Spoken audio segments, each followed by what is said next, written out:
hair. It seems to be a bit loud. Okay. Also need to adjust some lighting, I think. Just a hair. Perhaps a hair brighter. 36% instead of 25-ish. Okay. Alrighty.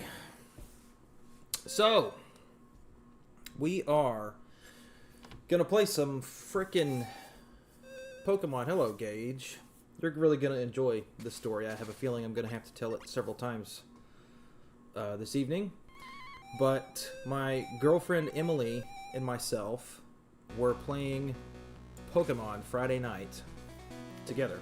Got two screens set up to where we're both playing the first generation. I'm playing red and she's playing blue. She's never played it before, so we are kind of walking through it together. And it's a lot of fun. But the story is that we were just taking a little break with the game in the background, and all of a sudden she freaks out. She's freaking out because she's seeing something in the room, and I'm obviously not. And I'm like, what's going on? And I look up, and there's something flying around in my living room. And she thinks it's a bird. And my first thought is that's not possible. You know, there should not be a bird in the house. There's no way it could have gotten in. And sure enough, I get up and there's a creature flying around my living room, freaking out. It's more scared than we are at that point. And so it turns out it's a bat. There's a bat in my house flying around. And so we're trying to figure out what to do. And long story short, it got in because there's a beam above my living room. Let's see if I can angle the camera up. That beam right there that connects to the fireplace, you can see there's a bunch of spray foam up there right now. It looks awful, but it's there for a reason. I put it there because that's how the bat got in my house, in my living room. And you say use repel. Well, the thing that makes this funny, this story so funny, rather, is the fact that this entire time she was in the middle of a battle. So the Pokemon battle music is blaring on the TV in the background as we're both standing up, freaking out, trying to do something about this bat. So, it's not the first time something like that has happened. There's been a bat in my house before, like 15 years ago. I think it got in another way, actually. But still, it was definitely not the way I wanted to spend my Friday evening. And it certainly had us growing a little closer together as a couple, having to problem solve that together. So I figured, I figured we would play some Pokemon tonight, since she and I are really enjoying Pokemon Red and Blue together. I figured, why not? We're kind of a little halfway into the game. We just got to Koga's gym. We've been playing it pretty much every weekend, but I figured that would be a good thing for me to play tonight, because also I have reached 1 million views on YouTube collectively over about 10 years or so, which really isn't that impressive considering the amount of time that I've been on YouTube, but I've really been hitting it hard and heavy the past 2 or 3 years now. So in order to celebrate, I figured I'd better do a live stream just for fun tonight. It's 8:30 in the evening. I've got my controller, I've got my water. We are ready. We are ready to play some Pokemon Crystal. I chose Crystal because likely after we finish Red and Blue, we're probably going to end up playing the second generation. The live isn't live, it's unlisted. The only ones who can see it are the people that have the link. Yeah, see, I'm streaming through YouTube for the first time. Usually what I will do is stream through Restream. Let me see what I can do. I can do it right here, I think. That's really interesting. That sucks.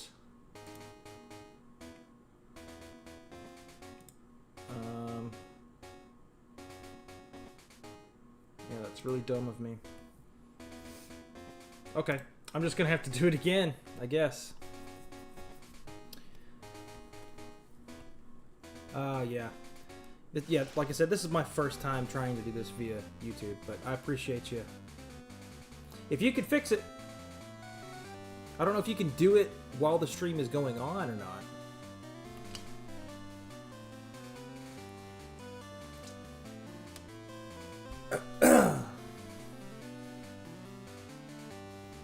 But yeah, I did use that great stuff insulation. It looks awful, but it'll have to do. Okay, well let me know. I was wondering why. Usually I get like 4 or 5 views when I first started. I didn't even think about the fact that it was unlisted. That's dumb. That's dumb. I did a dumb mistake.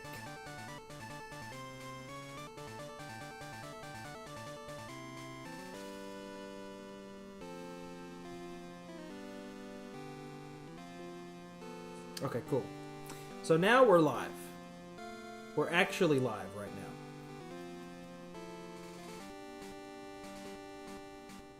now. Okay. Okay. Excellent. Excellent. Long story short, so we're good now. We're actually streaming right now. Is that what I am hearing here? It looks like we are. 100%. 100%. We're finally streaming. I attempted to do the stream through YouTube for the first time. And I guess I sucked at it. I hit unlisted instead of public. So the only people that can see the stream are people that actually have the link. So hopefully that's fixed now. Thank you. Anyway. Let's do this. Let's do some Pokemon. So I actually beat this game, and it's got my old save file on it. But we're gonna get rid of all that and start a new game.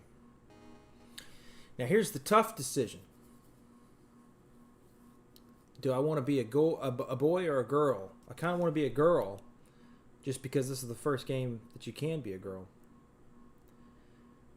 So I'll be a boy, because I want to be myself. I definitely want to be myself. Fine, we'll do day 10 o'clock. Well, I don't know. Let's let the chat decide. Corey, what time is it? And what day? I'll let you pick the day and the time.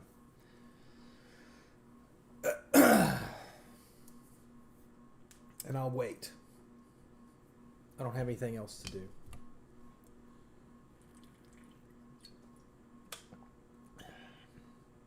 Yeah, I remember seeing that. But I was trying to fix a bunch of other things. Okay, it's Tuesday. And what time, sir? It's 9:45 a.m. Okay. Well, I can't pick 9:45. So I'll pick 9. It's morning, 9 o'clock. Oh, you're right. You can pick the minutes afterwards. I forgot. I'm dumb. 9:45 in the morning. Okay.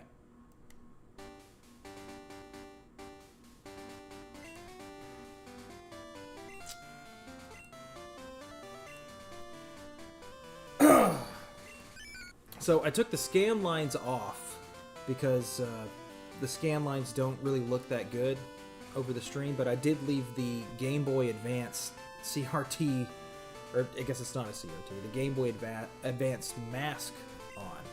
So it should look really pixelated like it does on the actual Game Boy. Yeah, I figured you'd get a kick out of that.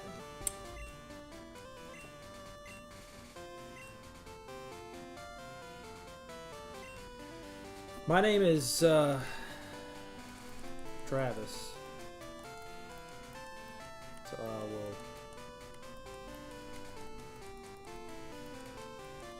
name myself to be Travis. No! It's not what I meant to do.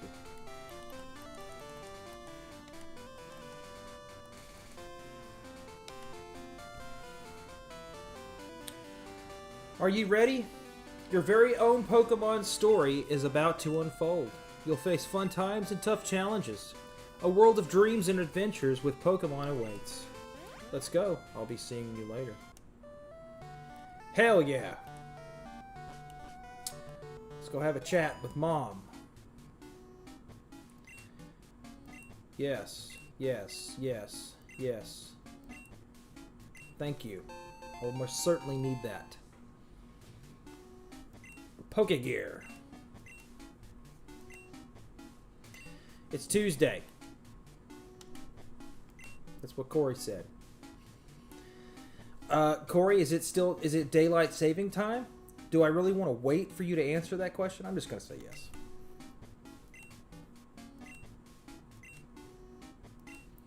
Yes, I know how to use the phone. I love how you have an option of saying either yes or no. I want you to explain this to me, and then she explains it anyway. Gee, isn't that convenient? Yes. Alright. Now, who is this young man?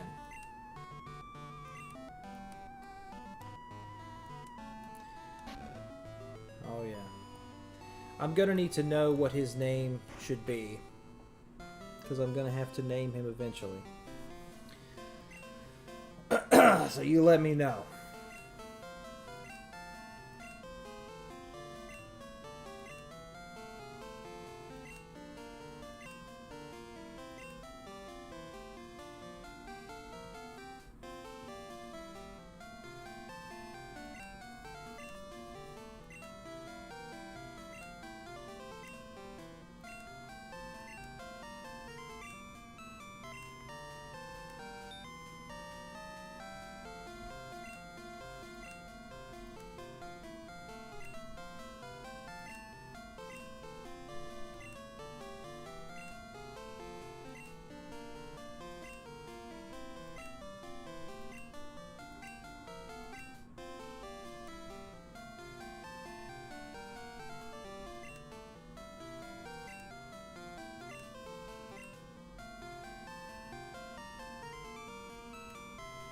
Okay. I am not going to allow you to pick this for me. I'm definitely going to go with Totodile this time. Just because that's what I'm feeling.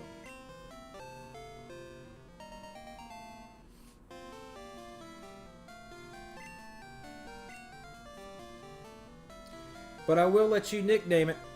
Whoever in the chat has the best nickname for Totodile, speak now or forever hold your peace.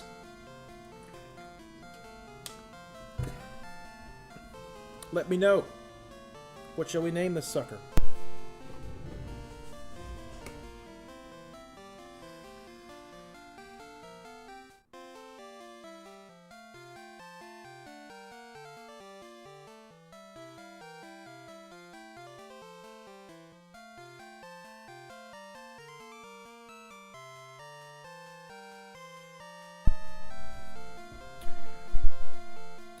Bum Clap Champ, Totodile, and that's just a text version of a penis. I don't think there's enough room for Bum Clap Champ, but there's probably enough room for Totodile. Let's find it out.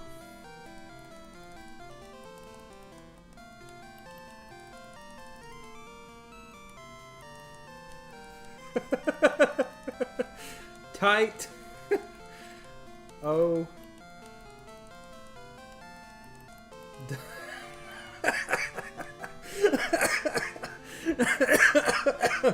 There's just enough room for Totodile.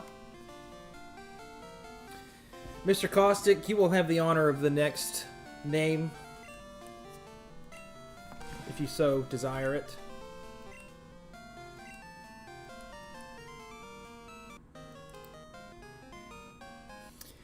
Other than being able to be a girl in the game, I think probably one of the cooler additions is the fact that you have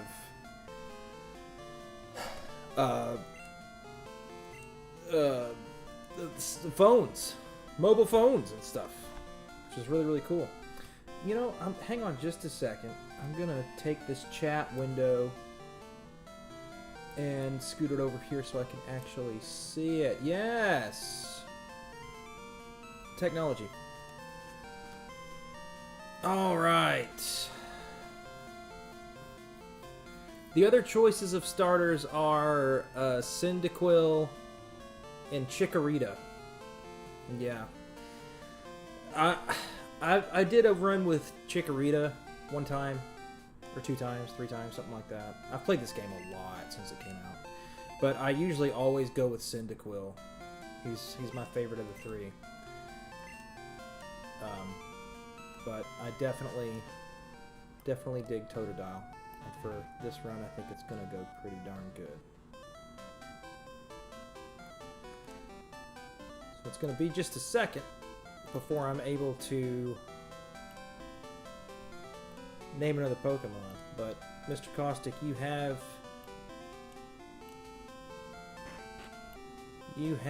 the next name. Oh yeah. Can't go here yet.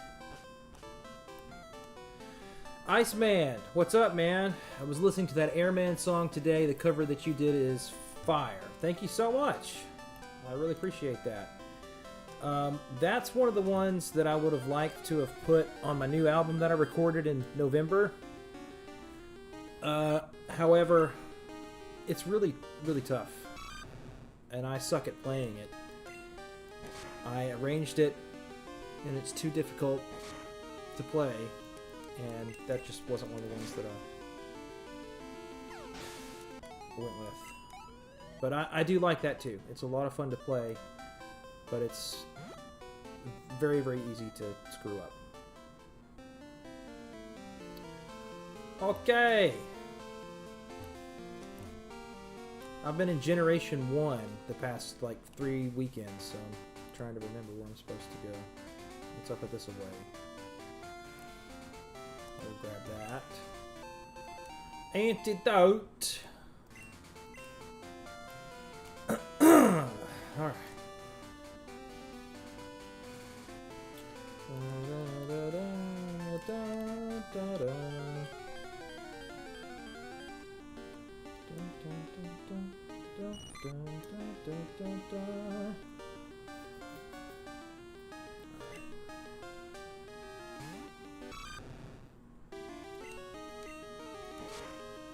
Now, I've got the battle animations turned off from my last playthrough because it just makes things a lot faster.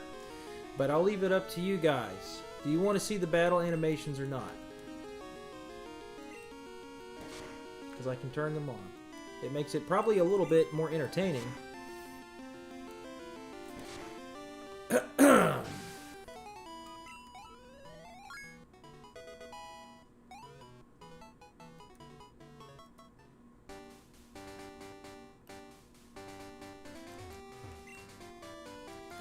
Mr. Pokemon's house.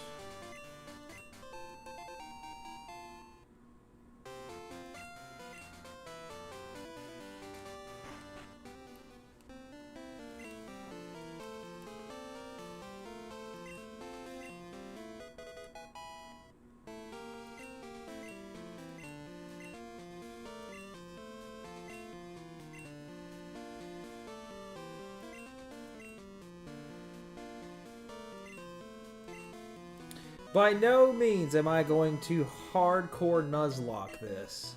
That sounds abysmal to me. That sounds stressful and not fun.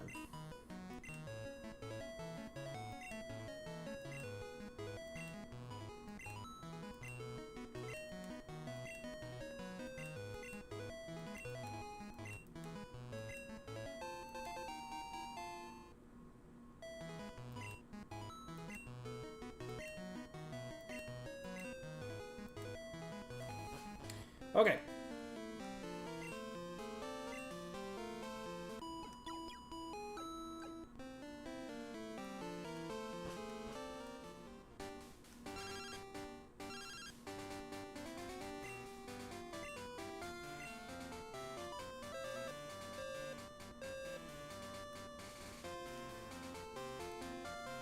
Off we go.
I'm gonna level up just one more time.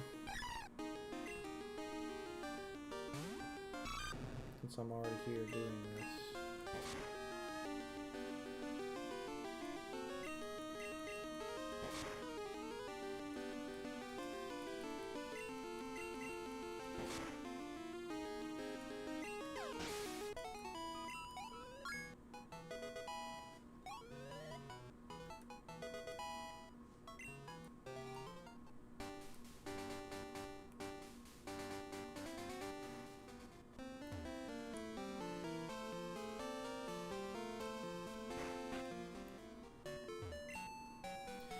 Rage Gaming.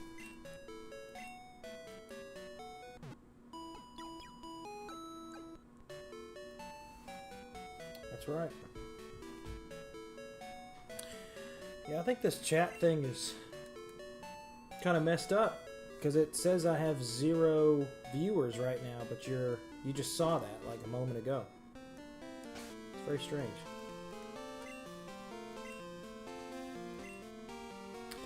Oh man, I'm about to get rid of my other thing. Has to be done.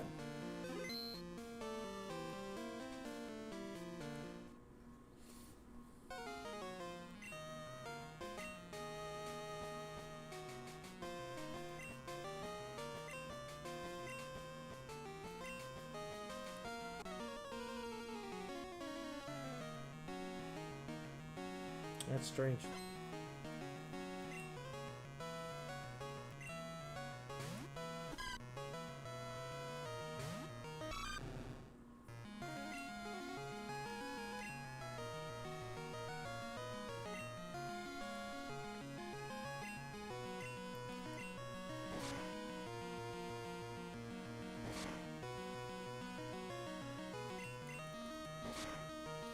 That's really weird. So, Matt, have you been watching this whole time? Because it legitimately told me 0 at some point. Very strange.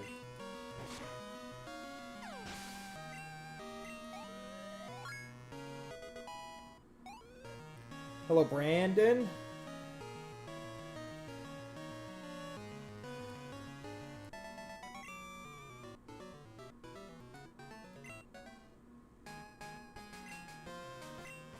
Alright, we're going to need to name the rival. Preferably a name that will not be offensive to small children or their parents. Because I do teach guitar to small children for a living, and they might end up watching this at some point.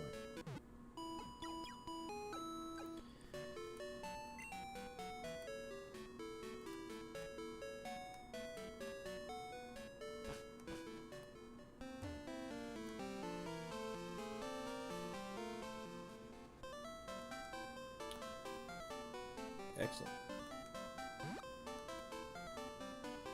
Soylent? Alright.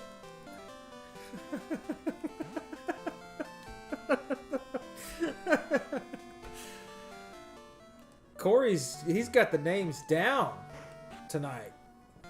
Damn. Alright, officer. You're not gonna believe this. I just ran into this red-haired kid. And he told me that his name was Soylent.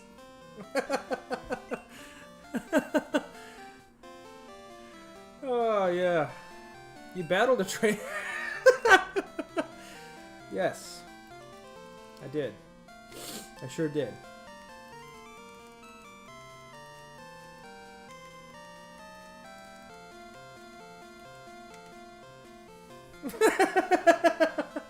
Yes. That was his name. Soylent. That's good stuff.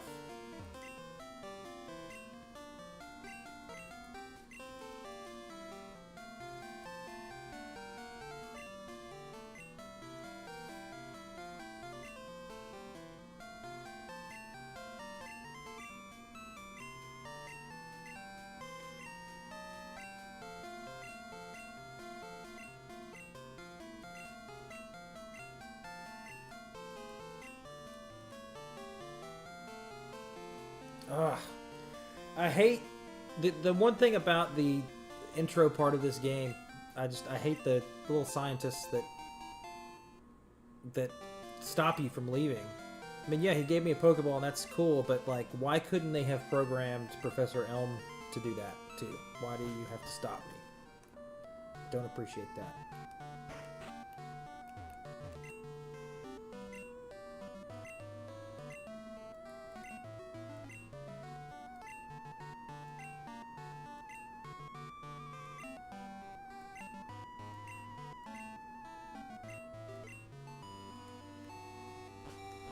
Off we go.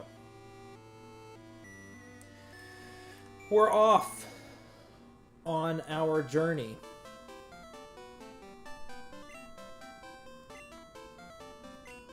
No, young boy. I'm a veteran Pokemon trainer, sir. The last thing I need is help from somebody like you.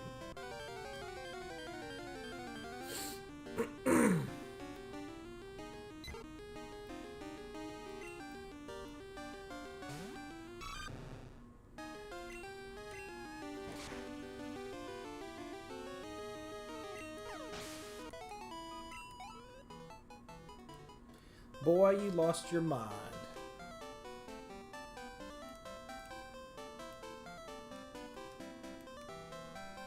Oh, I forgot you can't go that way.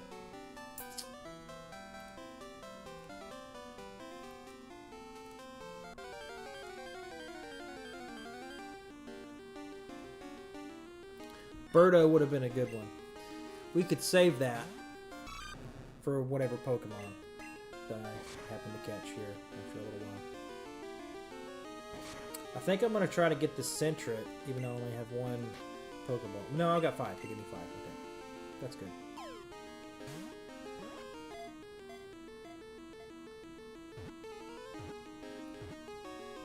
Excellent.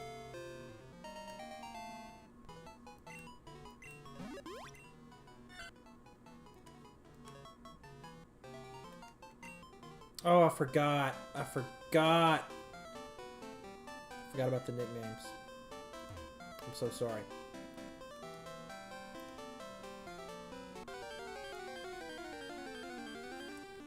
I've remembered as soon as I press no. I guess I'll get a Pidgey as well. If I can manage to catch it.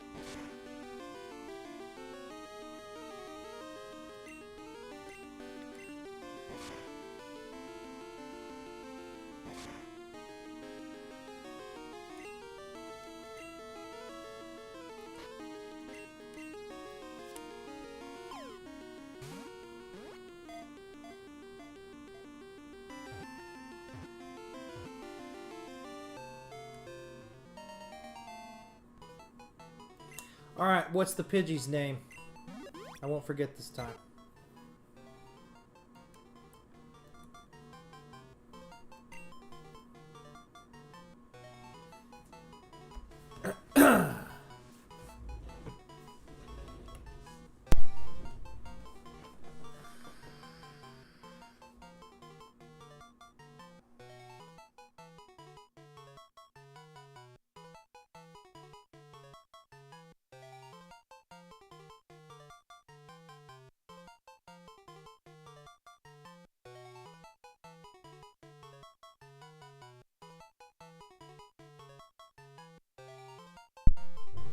Leroy the Pidgey. Excellent.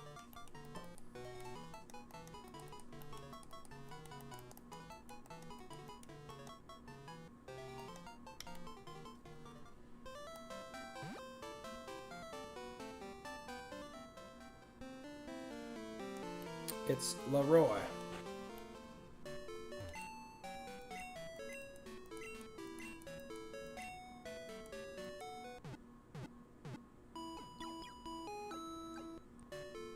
Yep, my vacuum's name is Leroy.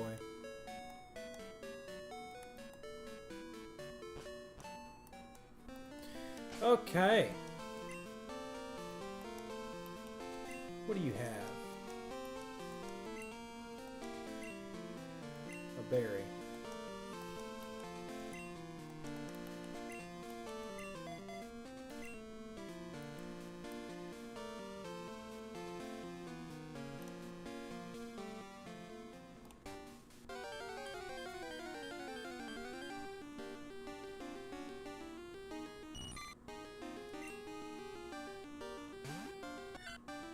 That's right.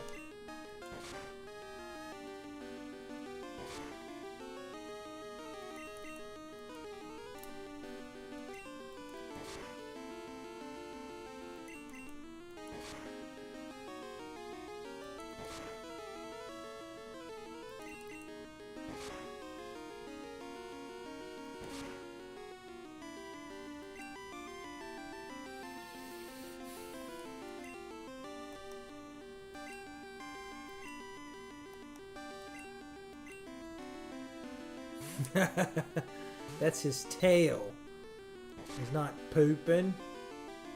He's just standing on his tail.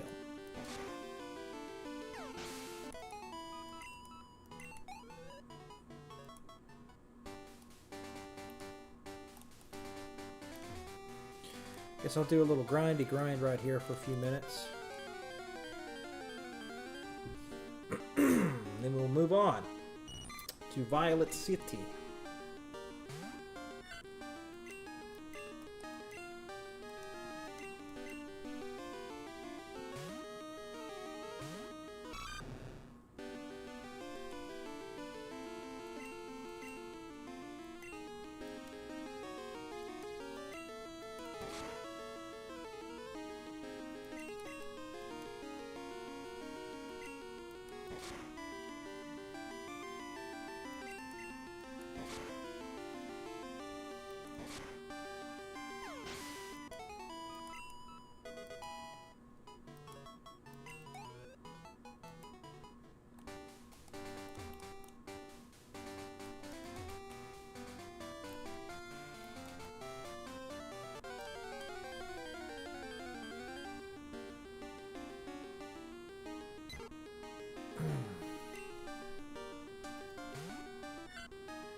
A Fampy.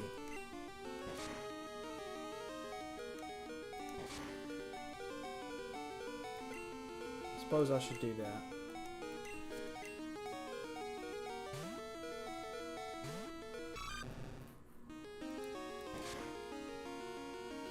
What are you saying? It's oh yeah. I was about to say. Okay, I'll try. I mean, I need to grind a little bit anyway, so might as well do it there. So it's a 50% chance that it runs each turn, but what's the percentage that it even shows up?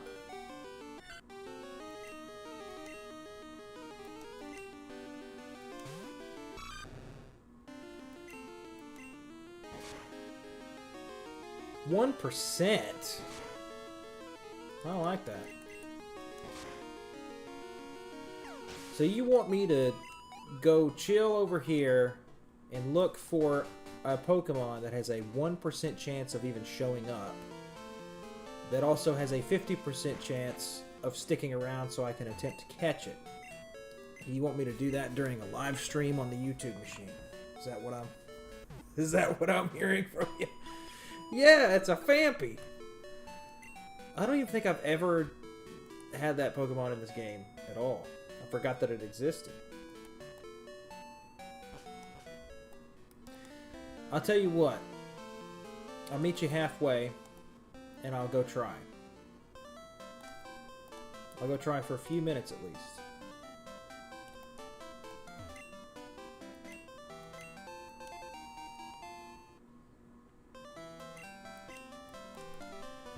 But I was hoping to at least beat the first or second gym leader before we're done this evening.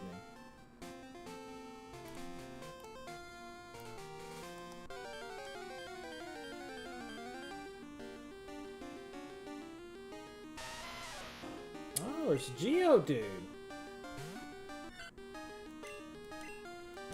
I'll give me a Geodude, a female Geodude at that.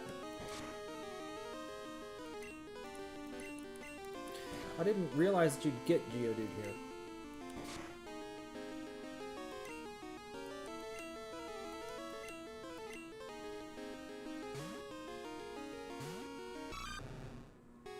%5 during morning only. I don't even know if it's still morning. It could be afternoon. Or do you mean like when the sun's out?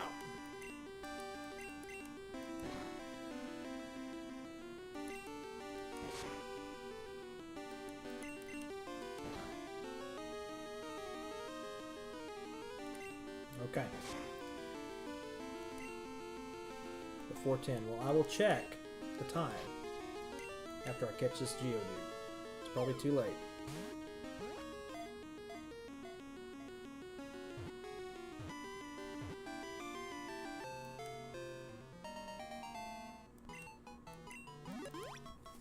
Okay. We've caught ourselves a female Geodude. So what's the nickname? I will wait.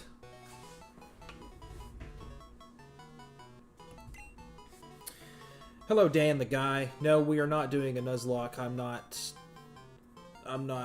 talented enough for that. I'm too afraid.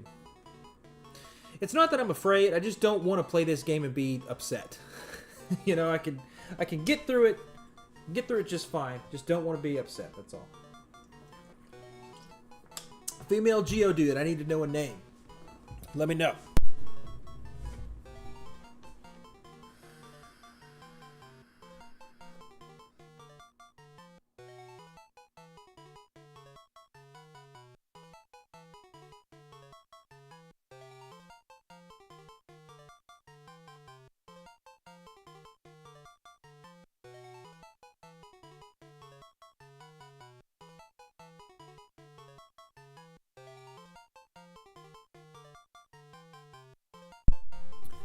Alright. Roxanne. I don't know if I can... How many letters is that? 5, 6... Yeah. Vimothy. No. We'll do Roxanne. We will do Roxanne, and we'll spell it Dan's way, because it's faster.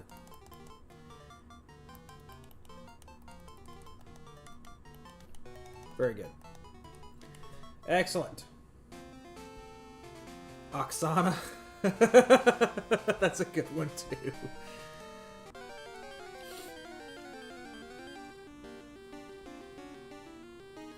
Oh, see, I want that. I would rather have that than the Pidgey, to be honest.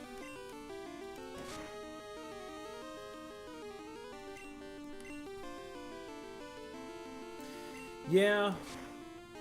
And there's like a negative 6% chance that I'll actually find it here. I would love to get a Heracross this early in the game. But I'm almost out of Pokeballs.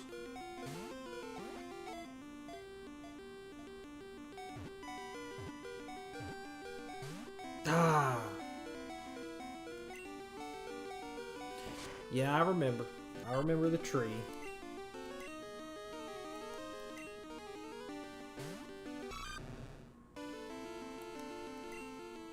I got one Pokeball. Please give me the Spearow. I just want the Spearow.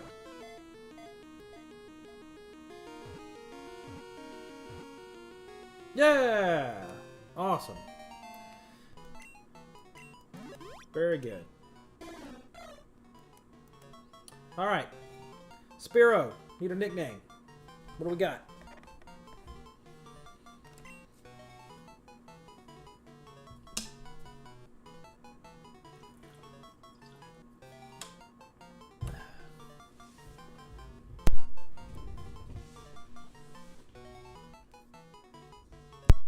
Checking on my cats, making sure they're not getting into anything they're not supposed to.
Name him useless and never use him. Well, I have to use him a little bit.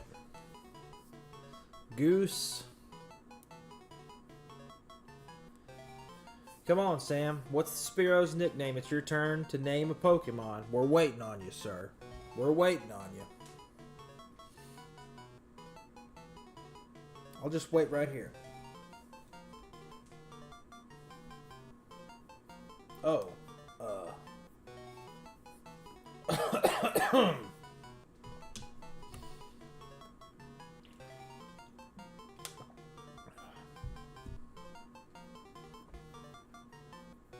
Not Pidgey. I don't think there's enough room for that. Not. I guess there is.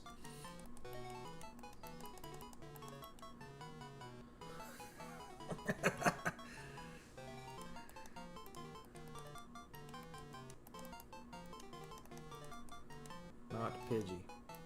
With a question mark as well, for good measure. Alright. I am going to go heal my team. And what a hell of a team it is already. Let's see, what do we got? And let me check the time as well. It's 10:20. So we missed it.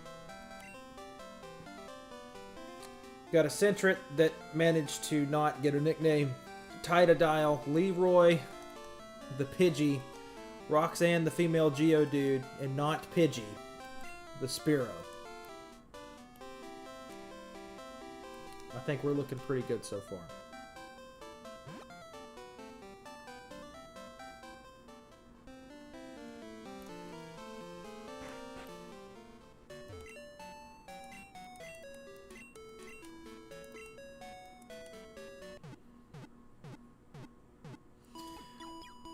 %.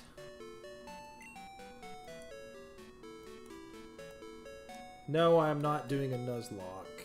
I'm sorry. Is it just... It's unacceptable to play this game in a live stream unless you're doing a Nuzlocke? I hate to disappoint you.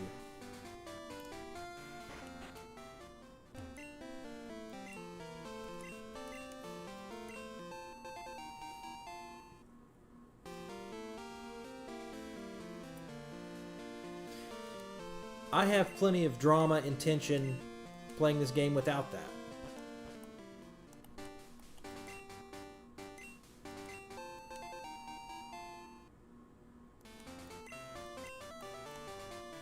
I think, oh, Dan. Dan was on here earlier. And he asked also if we were doing a Nuzlocke, and I said no. So I wonder if he left because he didn't want to do the Nuzlocke.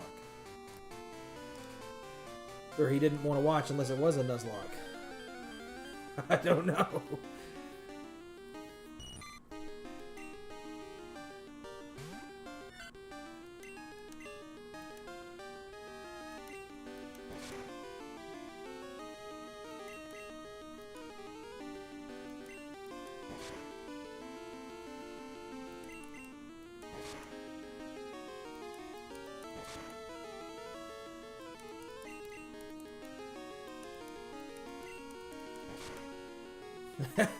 Hi, Dan.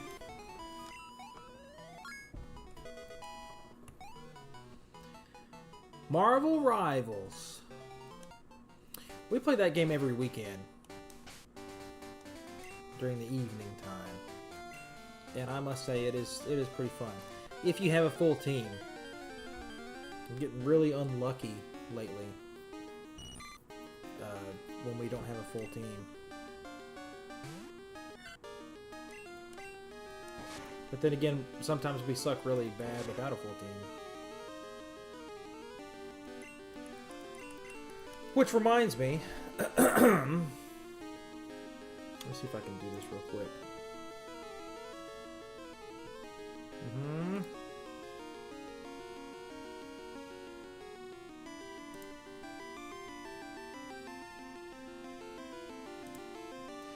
Here is an invitation to... No. One frickin' moment.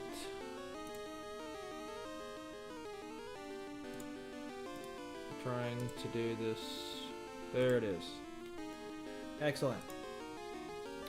There's a Discord link right there. If anybody would like to join the Discord.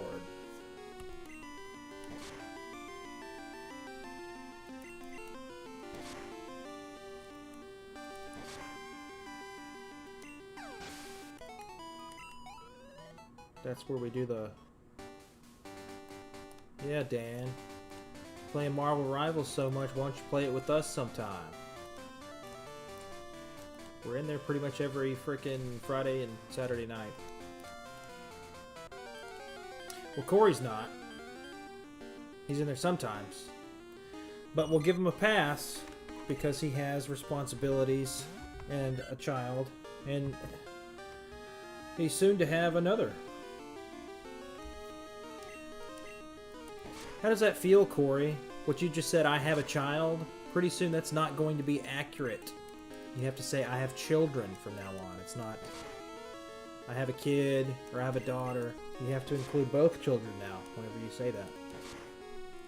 I have a children.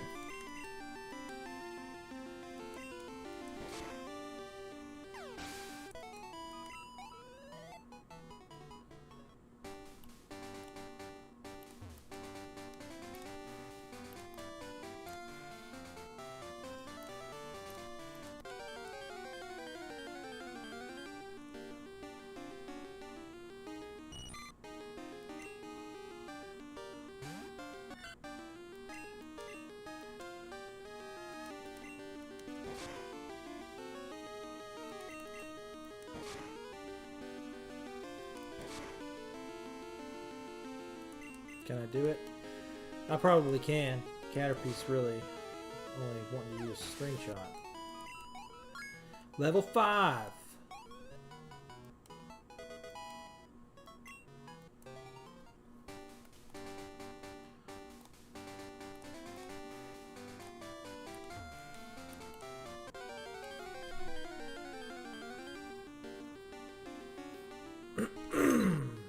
It's a pagey.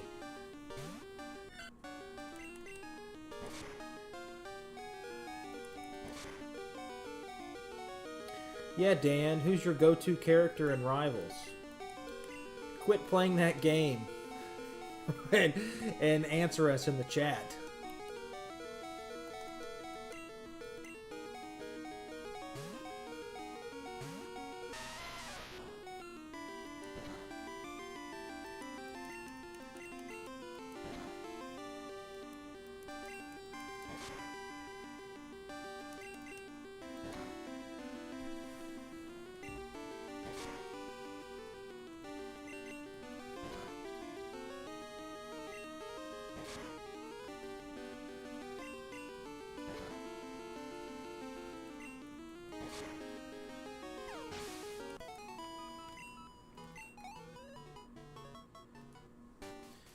Groot!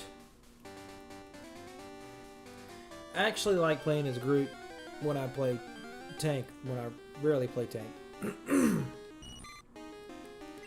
He's really the only tank that I like to play as. Yeah, we're in desperate need of somebody to play tank.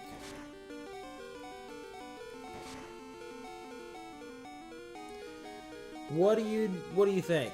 I think he's gonna do string shot. Sure did. Oh God, but I missed.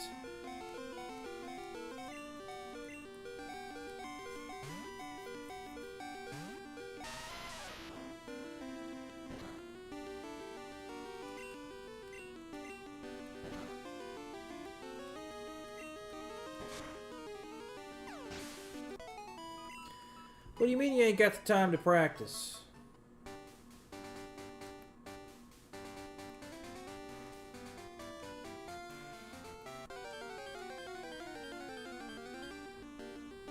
You play the video games on the weekends, don't you?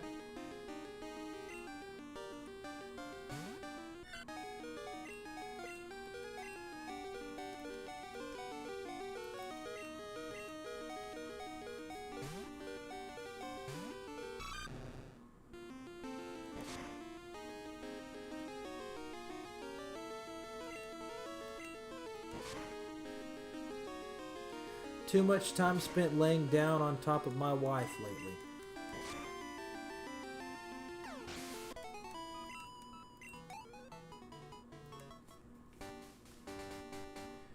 Well, you can hold a controller while you're laying down on top of her, can't you?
Oh, God. Oh, Roxanne. Your attack is not where it needs to be right now.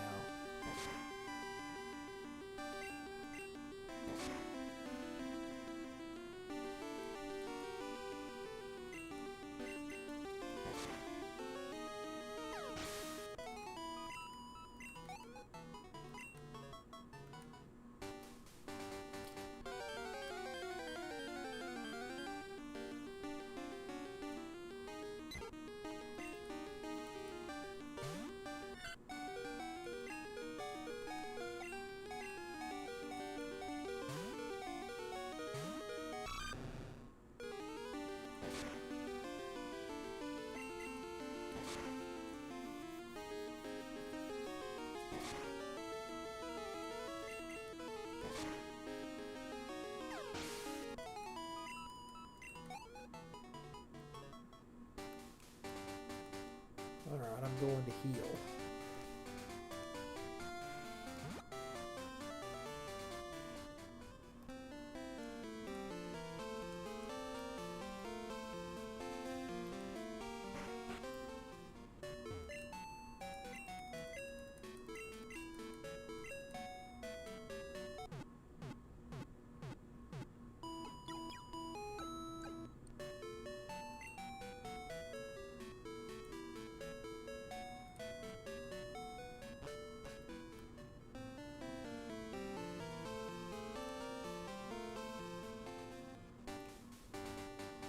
think it's time for some trainer battles. Need this not Pidgey to get some good levels.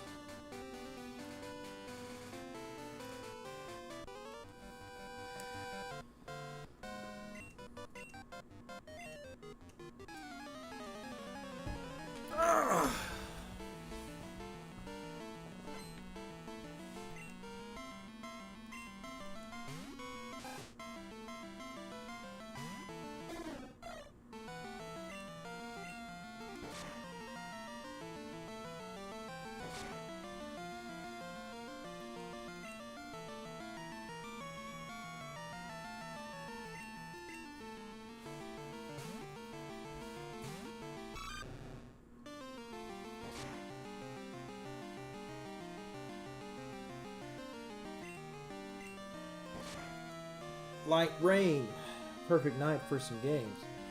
Every night is a perfect night for some games. But I must agree with you about the rain. It snowed here a couple weekends back, and I think that's when my girl Emily and I started playing Pokemon together for the first time. It was a hell of an experience.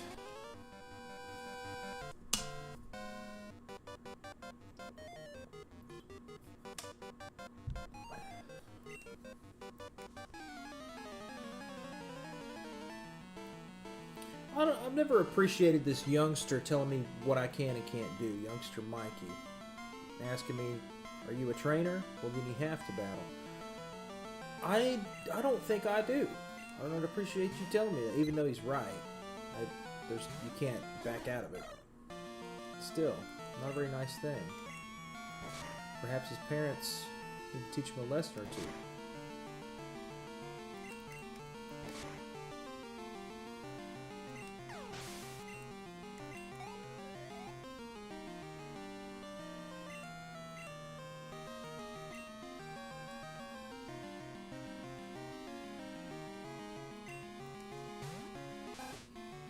Oh, you like that filter? Thank you. Yeah, I'm using the RetroTink 4K upscaler with a. This is actually a real cartridge that I'm playing right now through the Game Boy player on the Nintendo GameCube.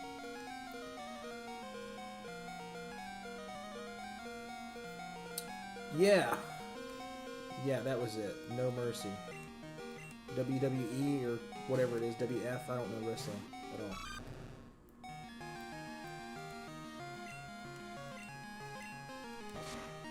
That's a man's game right there. This game sucks. Pokemon sucks. Play that WWE, No Mercy.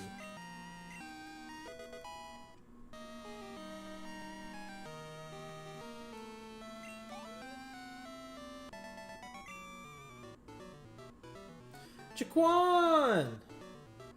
What's up, man? I actually need to call you. I'll probably call you sometime tomorrow. To figure out some things for this harp guitar gathering that we talked about not that long ago.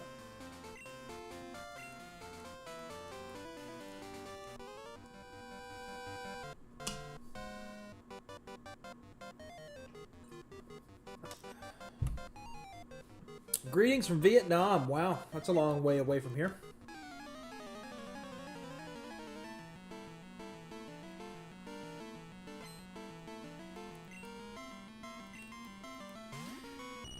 $10.29 in the morning or in the evening? I would imagine in the evening, right? Also, can we take just a moment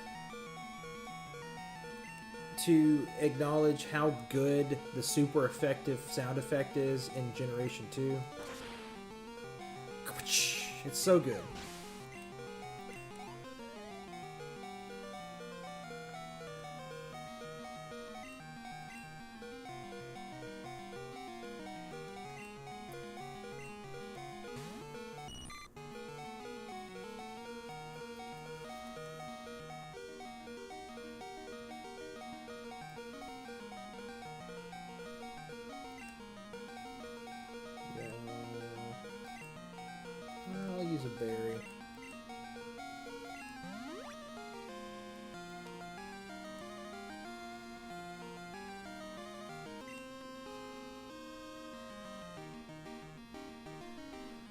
I'm considering driving 6 hours south to check out a used Timberline harp guitar. Really? Well, how much is he asking for it? And does it have any electronics or anything inside of it? Both important questions. See, you kids, man, you kids with your harp guitars today, back when I was 15 or 16 years old, $5,000 was what you had to pay, and it wasn't even that great of a harp guitar. Now you get a harp guitar for $1,000. Well, if you do manage to get that harp guitar, then you should definitely consider coming down to Arkansas for the harp guitar gathering in November of this year. Because I'm going to be hosting that sucker.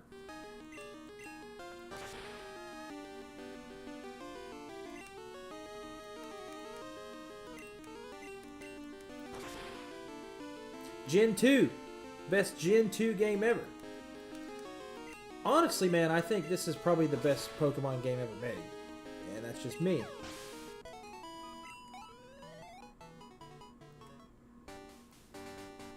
Which is why I chose to play this. I have the most nostalgia for the Gen 1 games. But I would definitely say that Gen 2 is probably the best ever. I don't have any balls. I'm ballless right now, or else I would catch this Bellsprout. So I'll just murder it instead.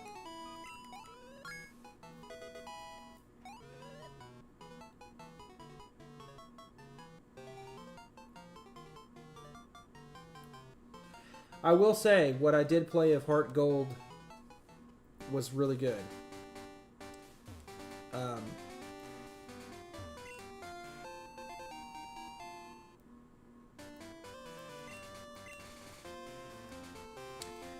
What I did play of Heart Gold was very, very good, actually. But there's no... there's no way to really play that on your TV and with real hardware. You really have to stream. Or emulate, rather. I once modded my Game Boy Color to an IPS screen. At first it looked great, but then I felt like I'm playing on an emulator rather than on a retro device, so I had to switch back to the original screen. Yeah. I don't know, man. I don't know. Because I feel that, but at the same time, I guess that is a point for emulation, but it just looks so good, you know, with that IPS screen. Looks really good, actually. That's a rare case for me. Like, I would rather have the screen in here because going back to that Game Boy Color is really tough. Really tough for me to do. Okay, he's asking $1,200 for a T20. It has electronics in it. He said he put them on after. One for harp strings, one for guitar. It really depends on what he's got, what kind of pickups. Because if it's the magnetic pickup, you might want to take that into consideration. Because those harp strings, the sub-bass strings, they sympathize and ring out a lot. And sometimes with those magnetic pickups, you probably don't want to have that go through the pickup, the sympathetic stuff where they ring out. But you might like that sort of thing. I don't know. Assuming that you're wanting my input on this. That's what I assume. You might just be telling me, hey, I'm going to go get this harp guitar, and I'm really excited about it.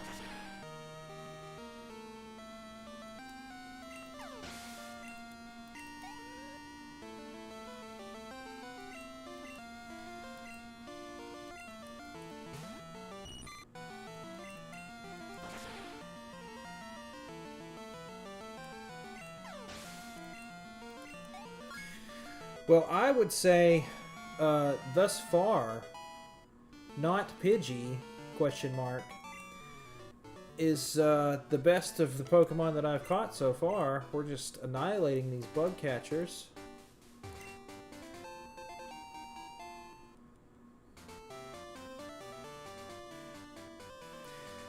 Okay, LR Bag's Anthem, that's okay. The Sixtus Longbar, yeah, that's exactly what I thought it would have been, that goes over the subs.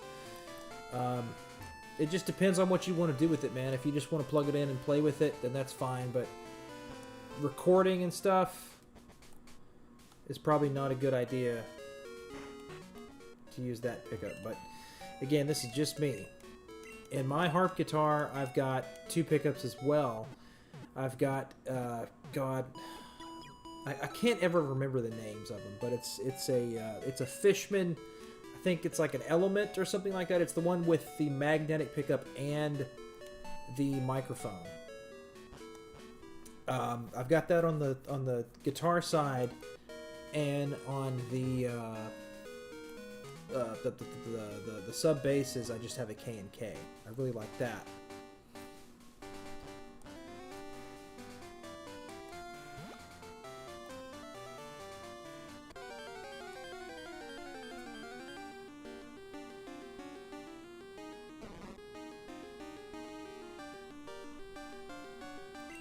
Yeah, I will agree. The Game Boy Advance, it probably looks a lot better with Game Boy Advance games than it would just on a regular old Game Boy Color. But, you know, I've never done a mod on the Game Boy Color, but I did do one on the original Game Boy. And I screwed it up royally. It looks really bad, actually. But I sold it to somebody who didn't care.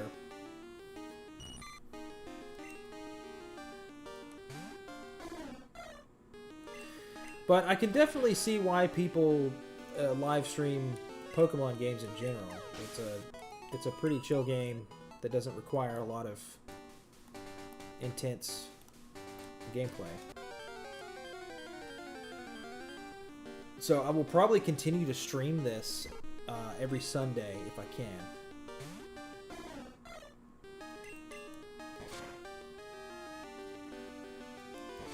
At least for a while I'm in the Pokemon mood. So I've got 10 people watching the stream right now, at least. So let me repeat the story to those who haven't heard it yet. I know Corey's heard it, and Mr. Begley has heard it. Mr. Caustic, rather.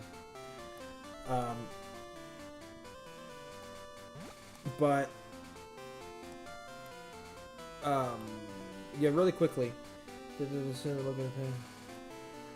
Yeah, I'll be honest with you, man. I don't know much about pickups myself. I just know what works for me and what I've seen and what I've heard from other people. Because I wanted to get one of those Sixtus pickups too, but then I was reminded about the fact that those strings sympathize when you're not playing them, so that could pose a problem if you're trying to record some stuff. But the story. So my girl Emily and I were playing Pokemon Generation 1. We actually started it together. She's never played it before, so we're playing at the same time. Over there on the other side of the room, I've got my HD television and I've got my PVM. So we're both playing Pokemon at the same time. She's playing blue and I'm playing red. And this was Friday night. And we're just kind of chilling over there, and then something starts flying around the room in my living room. And she thought it was a bird, so she freaked out naturally and got up and was like, "What is that? What is that?" And the cats saw it and they're freaking out looking at it. Turns out, while we're sitting there playing Pokemon, like we were in the middle of a break, just talking about something, you know, and that's when she noticed it. And then all of a sudden, she's freaking out. I'm standing up. She's like, "It's a bird. There's a bird in your house. Well, how did that get in?" And I'm like, instantly thinking, like, there's no way that's a bird.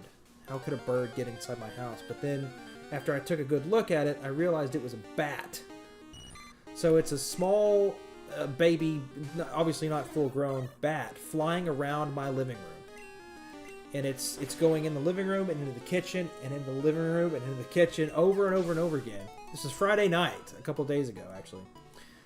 And so, like, we're just kind of sitting there, like, what do we do? So Emily grabbed the cats and she took them into the bedroom and shut the door. And she came back out to help me. And so I opened the back door trying to get the bat out of my house. And I picked up my Pokemon book and I was like swatting at it, trying to, get it to go out that direction. To no avail. And it turns out that the bat got into my living room from this beam that's in my living room. And I'll show you exactly where it came in. Up there. Right there. Where that wooden beam meets the fireplace. Right there. You can see I've got a bunch of spray foam around that area right there. That's where it ended up coming in. It looks like garbage right now. But I'm waiting for it to dry completely, and then I'll get up there and try to cut the excess and paint a little bit. But that's how he got out of the house too. He never went out the back door.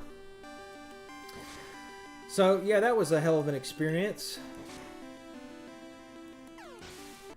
And the funniest part about the whole thing was the fact that while all this was happening,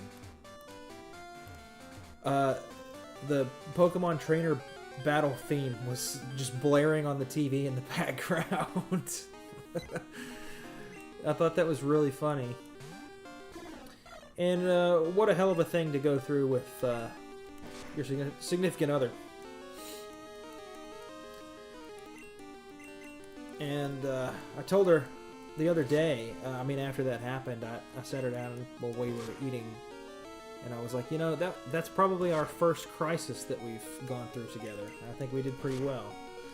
And she was a hell of a trooper. She did not do the scared girl thing where she screamed and ran in the corner. She grabbed a blanket and wrapped it around herself like it was armor. and she was trying to help me, which was really, really, really cool of her. No, the bat didn't make any noise. Unless you saw it, you wouldn't know it was here, because when the bat, when bats fly, they don't really make that much noise, like a bird with wings and stuff. So it was kind of crazy that she saw it. But I think she saw the cats who were looking at it, and in turn, yeah, it was a mess. Bat used confusion. It's super effective. Yes, there's endless jokes to be made. Pokemon jokes. Good stuff.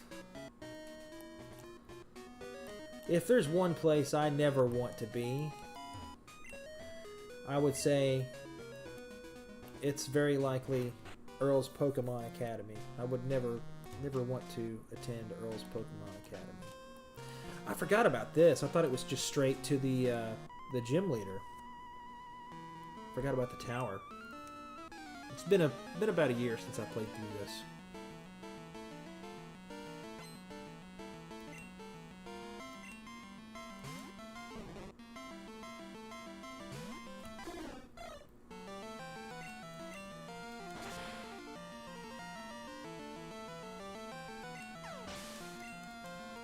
I'm sure I could take the gym now too, but I'm gonna stick with my Pidgey, or not Pidgey rather, and level the shit out of him.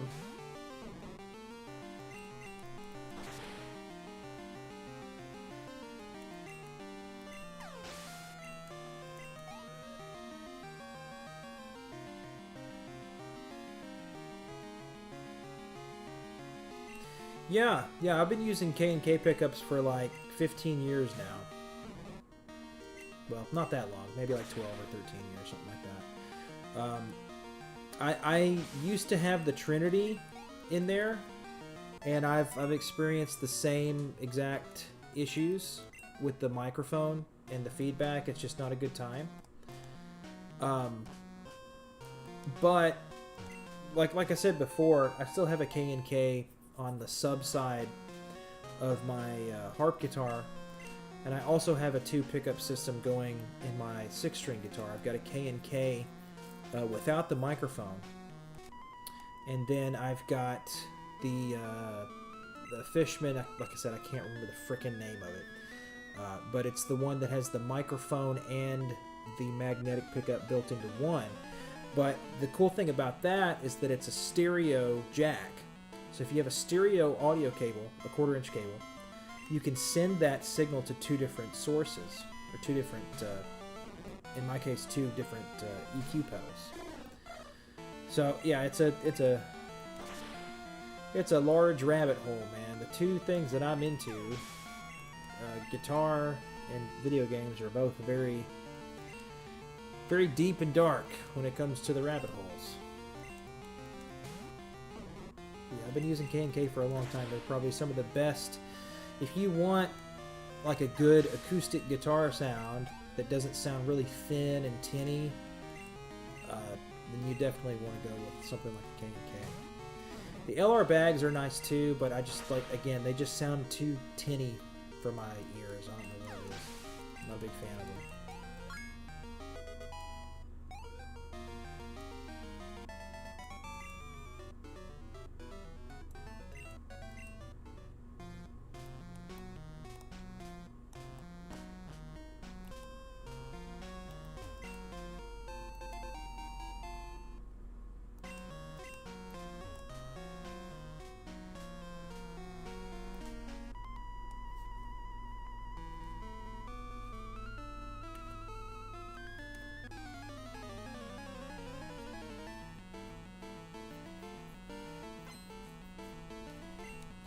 Sage Edmund.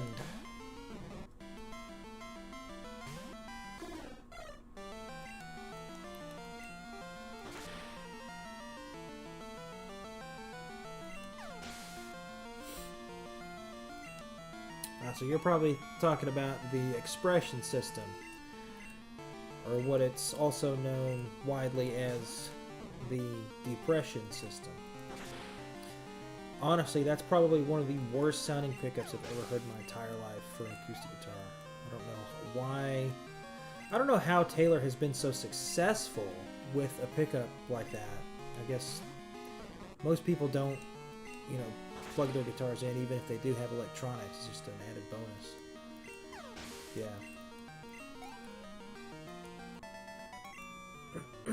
It's pretty bad.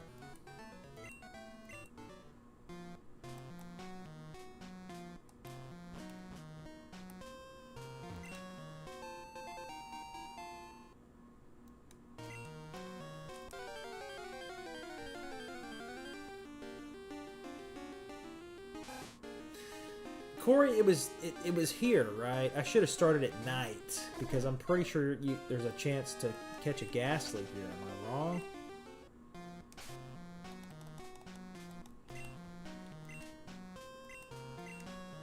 Or is that another tower in the game? I honestly don't remember.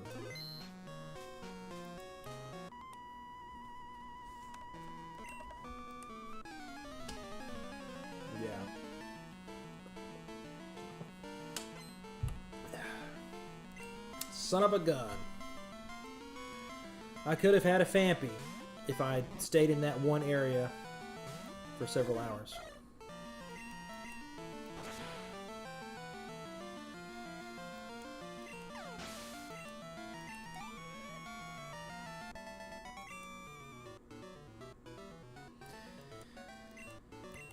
Yeah, I know several luthiers, and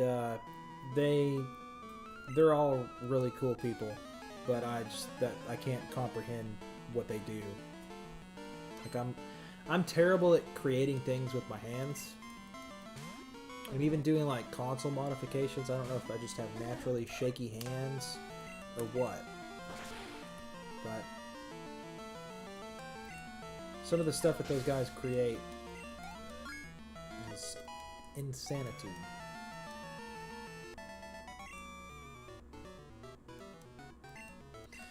And some of the amount of money that those guys charge for some of their creations is kind of insane too. I just saw that Greg Miner posted a Kathy Wingert harp guitar for sale. She's based out of California. Her stuff is insane. Like it's ridiculous how much her stuff costs. Which, you know, she can charge whatever she wants because she's earned that. She's been doing it for a long time and she's earned a lot of respect with what she can do. But still, the base price of a harp guitar used to be $21,000 for a Kathy Wingert harp guitar. I say used to be because she's no longer taking orders. She doesn't do custom stuff anymore. All she does is just builds whatever the hell she wants, and then it's like, here, you can buy it if you want. This is my price.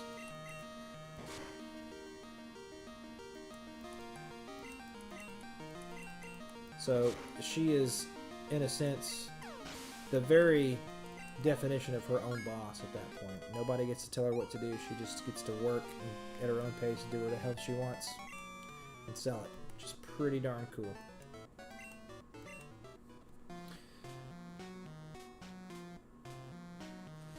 Yeah. Yep. Piezo pickups are not, for the most part, they're not that good. Yeah. Yeah, Ibanez, they're not too bad. They've been doing. Is it Ibanez that does the trans acoustic stuff? Because that stuff is pretty good too.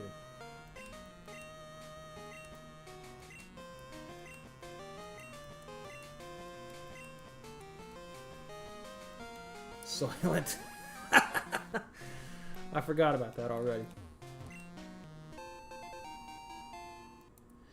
All right, I am going to battle this gentleman here. And then I'm going to go urinate. Because I've been playing this game for an hour and 40 minutes.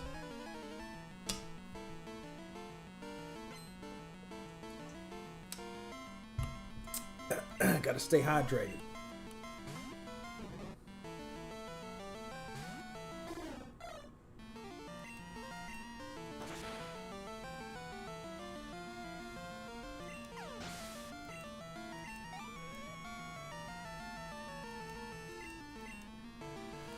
Well, man, as far as like wanting to be a builder, if you really want to, I'm sure you could. There's a luthier school in Atlanta, Georgia. I don't remember what the name of it is, but I know a buddy of mine who went there, and he learned everything that he needed to know about that luthier school. And I can't remember how much it was. It was like a couple $1,000s at least, maybe closer to $3,000 or $5,000, something like that. But he owns his own business now as a luthier, and he's a licensed repair guy in Taylor and a couple other brands. But what you could do if you really wanted to get into that and try to make a career out of it, you know, a life choice, you could go to that school or a school that's similar and get hired on as an apprentice with some of these acoustic builders. In fact, I'm gonna have to remember names. Oh God, I can't remember his name. But he's a younger guy. He's around my age, maybe a year or two older, I think. But he makes some of the best acoustic guitars ever, and he's charging like thousands and thousands of dollars. And I think he used to be an apprentice of Kathy Wingert. So there's that. I will definitely use that escape rope too. A lot of these luthiers that have big names started out as an apprentice for somebody else. So that's really cool. Okay, I will go heal, then I will go to the gym. What is the most overrated acoustic guitar brand?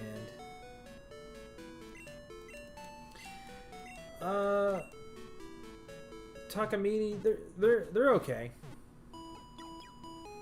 As far as overrated, though, you know, I never hear anybody talking about Takamine saying, man, they're the best guitar in the world. As far as overrated, it's got to be Martin. Everybody loves a Martin guitar. And I don't know how it is where you guys live, but in my neck of the woods, it's Martin and Taylor. There are people here that hardcore believe that the best money that you can, or the best acoustic guitar that money can buy, is either a Martin or a Taylor guitar, which of course is just not the truth. There's guys out there that build it with their bare hands. You know, one guy just building a guitar, and it's so incredible, the differences in sound and how they play, especially the sound, you know. And even tuning a hand-built guitar by a really skilled luthier that knows what they're doing. If you side-by-side it, A and B it, with a Taylor guitar or a Martin guitar, it's like you're playing a toy with the Taylor and Martin. And, you know, some of those guys, of course, like Kathy, charge like $21,000 for a guitar. But some of these guys are starting out with a base price of like $5,000, which you could buy a very, very nice Taylor for that much money. Or you can get something custom built. I have to pee. I'm going to go urinate. I'll be right back. We're going to beat this gym, and we're probably going to go on to the next town. So stick around. I shall return.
Here we go.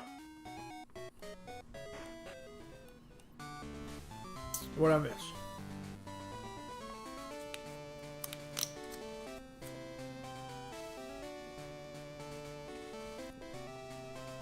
Yeah.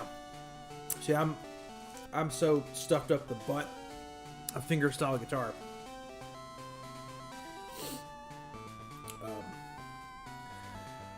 I think this is the best Game Boy soundtrack ever.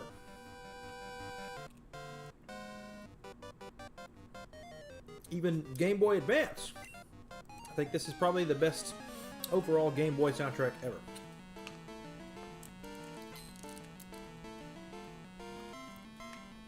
Today's stream is sponsored by Kirkland brand organic applesauce.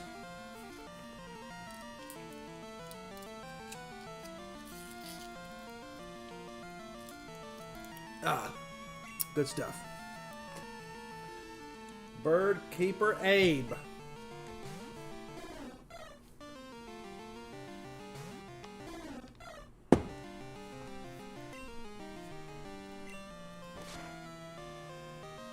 Not Pidgey, question mark, is carrying this team.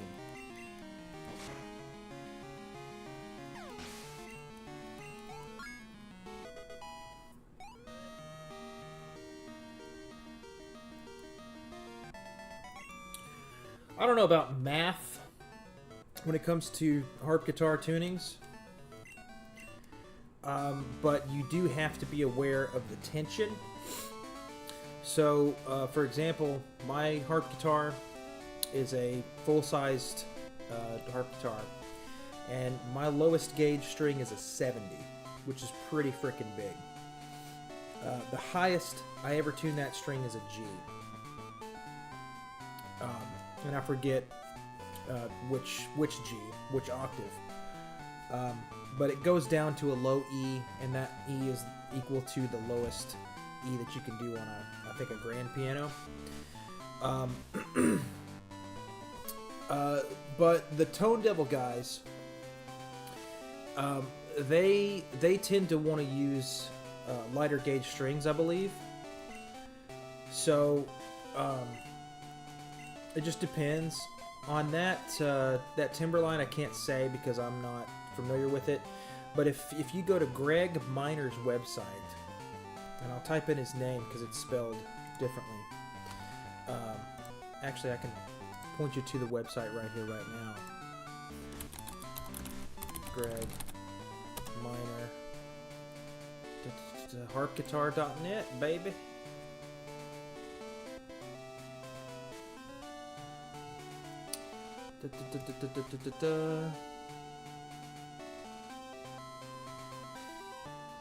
Yeah, he's changed his website a little bit.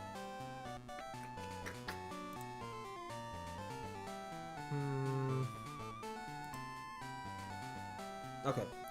Yeah, you want to go to this website right here. I'll put it in the chat for you. You can find pretty much any information that you need to know about harp guitars, about tunings, strings, tension, all that stuff should be on that website. And since we're here, putting stuff in the chat, I'm trying to get my Discord up and running, get more people involved in that. So there's a Discord link if you guys want to join. We're in there pretty much every Saturday and Friday night playing Marvel Rivals, so you're more than welcome to come hang out with us. Okay.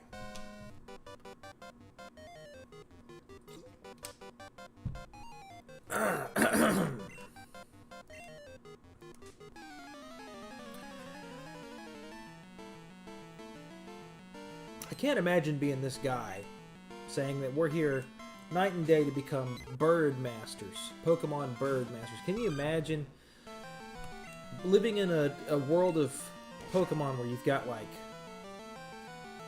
dragons and all sorts of crazy creatures with psychic abilities, and you end up just being the guy that really likes the birds? Which, you know, birds are still cool. I've never tried harp guitars. Do they neck dive? Harp guitars are pretty cool, man. My thing right now, because I'm hosting the Harp Guitar Gathering this year in 2025, November 7th, 8th, and 9th here in North Little Rock, Arkansas, my hometown.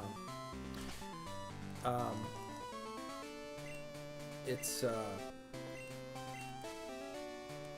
pretty cool instrument. My thing right now is trying to get more younger people involved in the scene, because as of right now, most of the guys that are into harp guitars are older, you know, in their 60s. So we're trying to keep it alive as much as we can. So if you've got an opportunity to get into a harp guitar, you don't have to be a fingerstyle player to get into it. That's a very common misconception, man. You can do all sorts of fun stuff with the harp guitar without needing to be like a super fingerstyle guy, you know. I know several singer-songwriters that use it as a tool to aid their songwriting skills. And it's nice to have that bass register when they're singing as well.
Not Pidgey.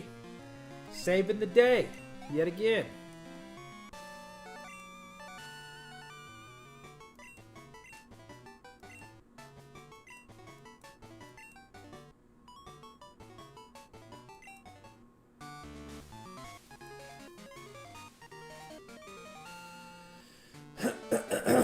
Yeah, I love the dire style looking ones. I also love the one in your video, the friend zone. That one looks awesome.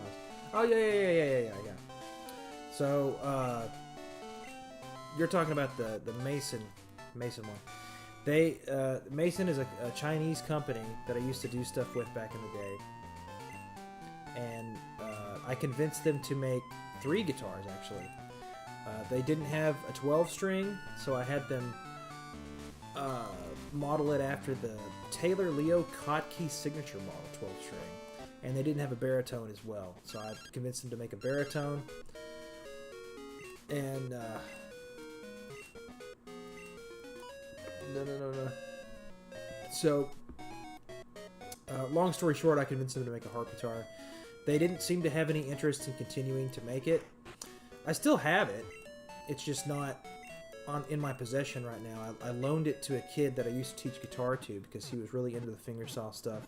He couldn't afford a harp guitar, so I was like, well, you know, I don't necessarily need 2 of them, so you can play around with this one if you want. And he's had it for, God, a long time now.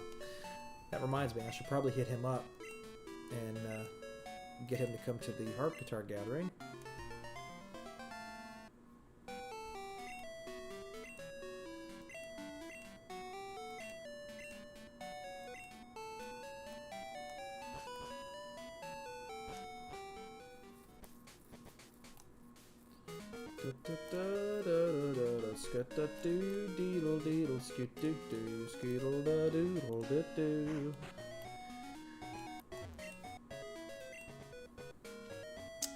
Hey, sorry if this is asked before. Who's your favorite fingerstyle guitars? I guess you love Andy McKee. Yeah, so I would say if I had to pick three fingerstyle guitar players that I love the most,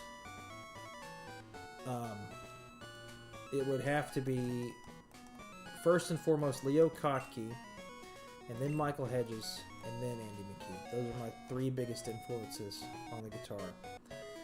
As far as favorite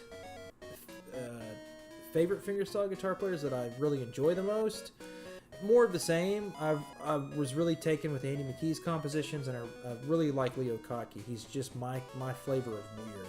He's so weird. Michael Hedges, of course, is a pioneer with all the different tunings and the techniques. We wouldn't have anything without him. But some that I don't really talk about that much is a Japanese guitar player named Masa Sumide. It's spelled like Mesa Sumide, and when I was a teenager, that's what I thought his name was. But no, it's Masa Sumide. He's a really, really unique fingerstyle guitar player. He's got some really good arrangements of some tunes. But I like Masa Sumide. Another super underrated fingerstyle guitar player from Canada is a gentleman that goes by the name of Dylan Reich, and that's spelled Ryche. He's extremely talented, and I've always really sucked at writing a bridge in a song. I can do a verse and a chorus and an intro with no problem, but for some reason writing a bridge has always kind of been a pain in my ass. I'm no good at it.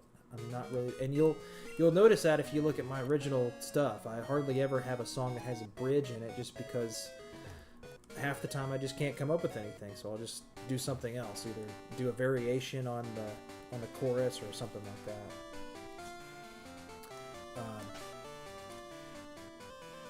Yeah, Dylan Reich, he's so good, man, and he won the Canadian fingerstyle guitar thing when they were doing that. He's got a really, really badass song called Platypus in Sheep's Clothing. I've always really, really liked that song. Let's see, who else? Ian Ethan Case. Ian Ethan Case is also a super underrated, not only fingerstyle guitar player, but just musician in general, man. He is so good. And some of his compositions are just like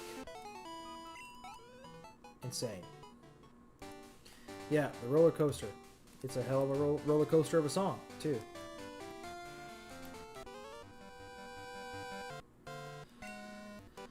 My favorite non-fingerstyle guitar players? The first one that comes to mind is Marty Friedman, who used to be with Megadeth. And he did a few albums with them. Oddly enough, Megadeth has only had like one super brilliant album, and that's Rust in Peace. And I feel like everything after that is just not that great. I don't know what it is, but I don't really like Megadeth unless Marty Friedman is the guitar player. I really like his style and his choices for solos and stuff. He's really, really strange. And you can tell listening to it that the dude is really inspired by like Japanese music. And that's exactly what he decided to do when he left Megadeth. He's like, screw this, I'm learning Japanese and I'm going to go live in Japan. And the reason that he wanted to do that was because he likes the way that Japanese pop music is written compared to American pop music. There's a lot more chord changes. There's a lot more uses of like seventh chords and stuff too. And it's just a lot more interesting musically than it is for pop music over here. We're used to pop music being like a couple of, like a 4-chord song, and sometimes even less than that. Marty Friedman, definitely one of my favorite guitar players. But outside of that, that's not fingerstyle. I mean, technically it still kind of is because of the way he plays, but I've been listening to a little bit of Joe Pass recently, because I'm trying to challenge myself to listen to things and learn things that are not in my comfort zone, and that jazz stuff it's very difficult, very, very difficult, not only to play physically but also to understand. And I think I'm gravitating towards listening to music that I don't understand more than listening to music that I do understand. And Steely Dan is probably a really good thing for me to listen to, and I listen to them a lot. I'm really trying to digest most of their music. In addition to that, other guitar players, I really like this gypsy jazz guitar player named Yosho Stefan. His name is spelled with a J, his first name, and it's spelled like Josh Cho. But he's amazing, man. He's absolutely amazing. And I really like him because he can play the traditional gypsy jazz stuff exceedingly well, but he chooses to go out of his way to make it sound a little more modern. He uses a lot of modern techniques, and he's really, whether he knows it or not, he's very heavily inspired with his right hand, or I don't know if he's inspired, but he plays a lot like Yngwie Malmsteen with the economy picking style, I think is what it's called. But that's pretty much it. When I was growing up, I was really into Dwayne Allman and Dickie Betts and their style of guitar playing, where it's like they're harmonizing with each other all the time. I fell in love with the way that Stevie Ray Vaughan played,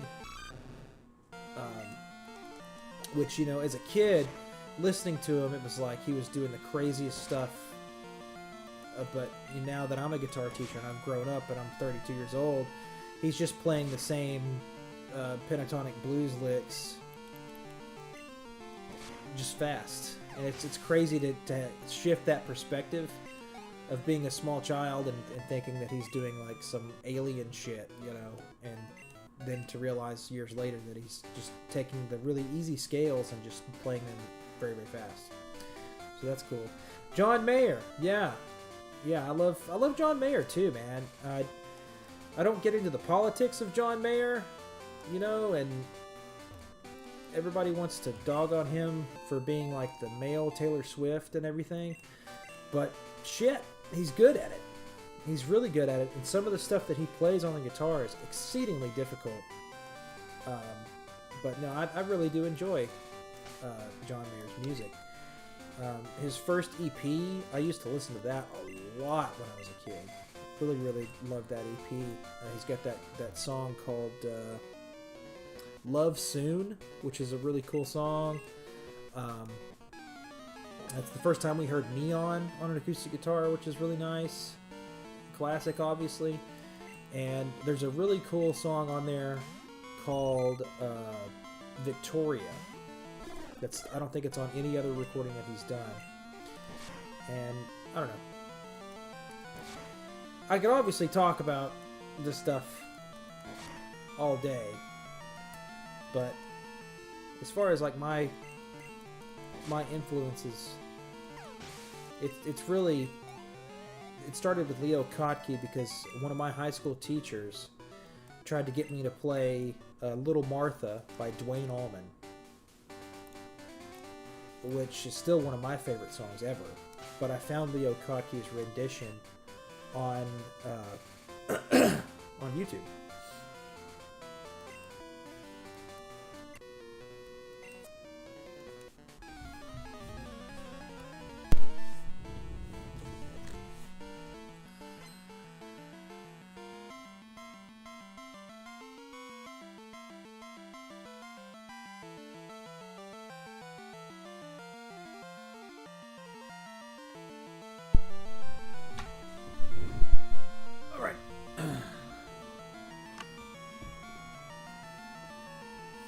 Yeah, it's I can play it, but I don't play it anywhere at the level that John Mayer plays it. He's got a very specific technique that he does with the right hand, and I just play it like I would play anything else, so it doesn't sound exactly like it. But it is a really weird technique.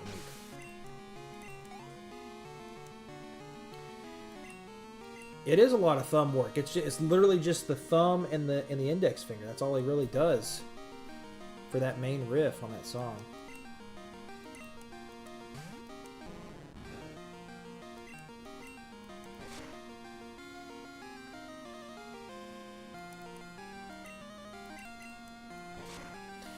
Yeah, what's that song that he did more recently? Shit. I can't remember what it's called now.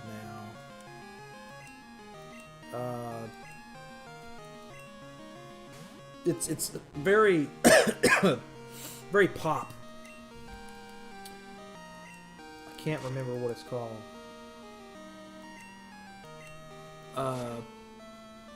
God, it's gonna drive me crazy. I gotta look this up real quick. It's gonna bother me. I just remember this one.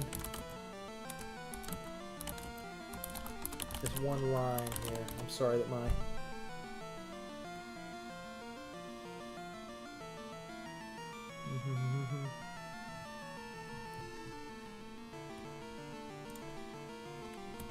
John Mayer.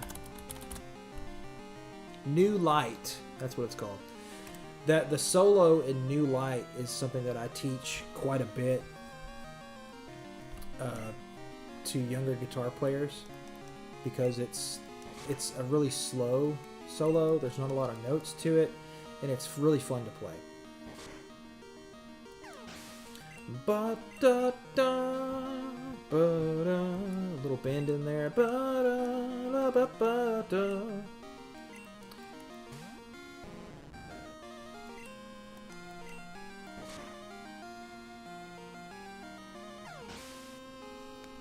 Ouch. A blue switch? No, this is some sort of Razer keyboard.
Oh yeah, man. That kid that kid is responsible for a lot of people wanting to play music in general, especially guitar.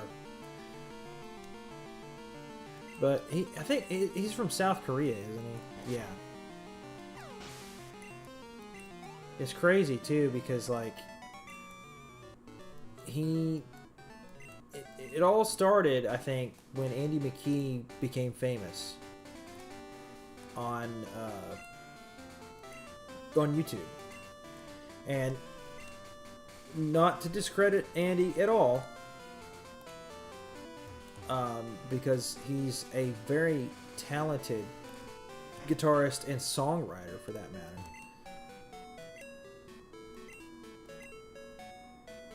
Would you... This is iconic part of the game right here. So iconic. Would you like one of my rods? Yes. Heh. That's good to hear. Now you're an angler too. I love how they immediately went back to the concept of fishing by saying, now you're an angler too, to get rid of that nasty old man joke. But anywho, what was I talking about? Not to discredit Andy McKee at all, but the dude got extremely lucky, and he'll be the first to admit that. He got extremely lucky that he got on a platform and it went viral around 2005, 2006. And it's funny to see that that kid Sungha took everybody's fingerstyle thing that they were doing at that time and covered it. And it was amazing to see such a small baby child like him be able to play that stuff on the guitar. And all credit to him. But it's crazy to see how that happened, you know. He just kind of came out of nowhere and just really fell in love with the instrument and started playing the crap out of it, and that's how he became famous. He was like one of the first big, you know, YouTube kids that are doing a lot of views and stuff on YouTube. But now it's like a common thing where kids on, even teenagers and small children on YouTube and Instagram, especially Instagram, are just playing guys like me under the table.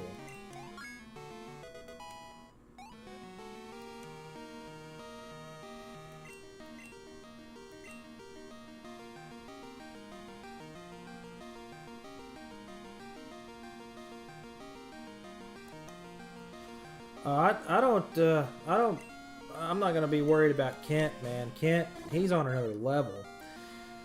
He makes Sungha look like quite frankly, a little boy.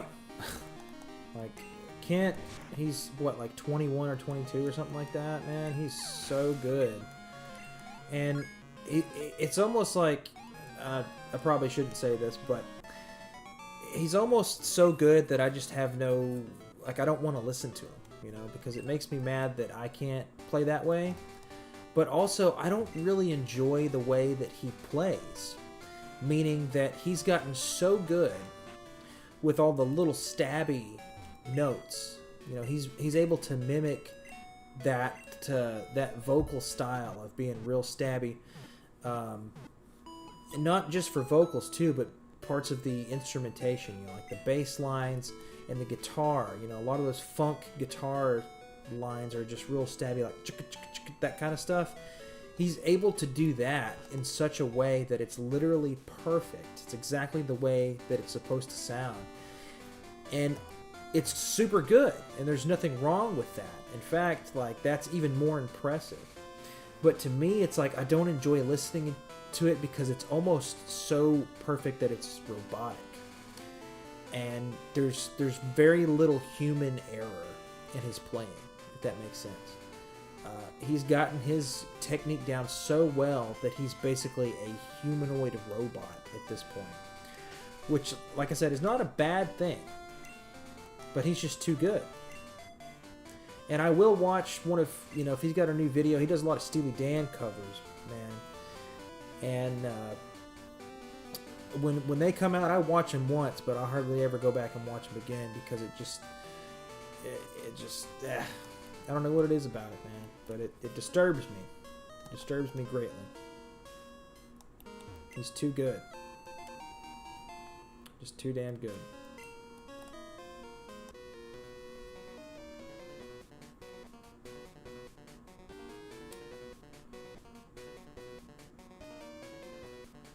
Yeah, I honestly have zero interest in that style of the Tim Henson style of guitar playing. And there's this Asian guy that's on YouTube. He's killing it on YouTube. He's got like over 1 million or 2 million, however many million subscribers now. He's just killing it. I can't remember his name either. But that style of electric guitar playing where they're doing finger style, I don't know what it is about the tone that they use. Tim Henson does this, and that, especially that Asian guy that I can't remember his freaking name. It starts with an S. Maybe it's... hang on, let me check, because I don't want to tell you the wrong thing here.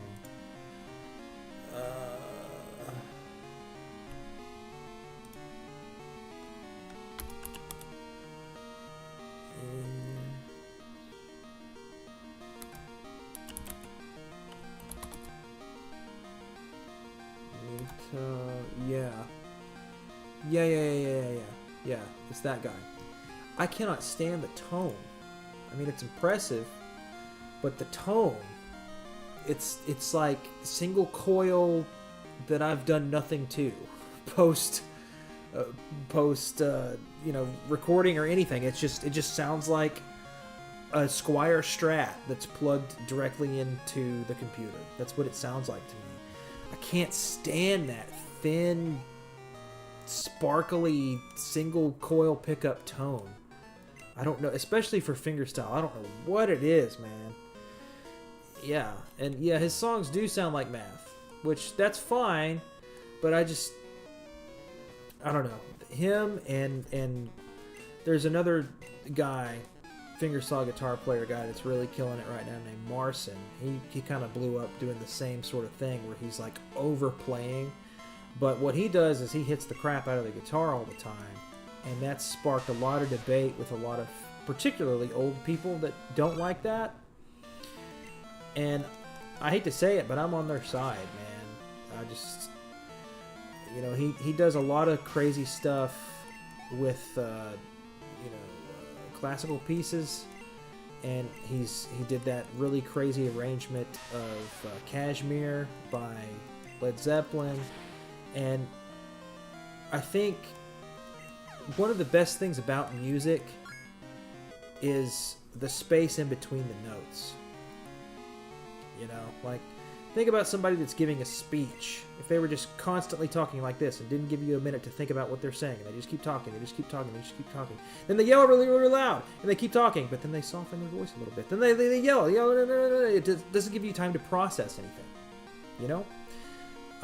And that Marson kid, I mean, you cannot argue with how talented he truly is. He's worked extremely hard to be able to play the way that he has, and he's got wonderful intuition to be able to learn how to do the things that he does.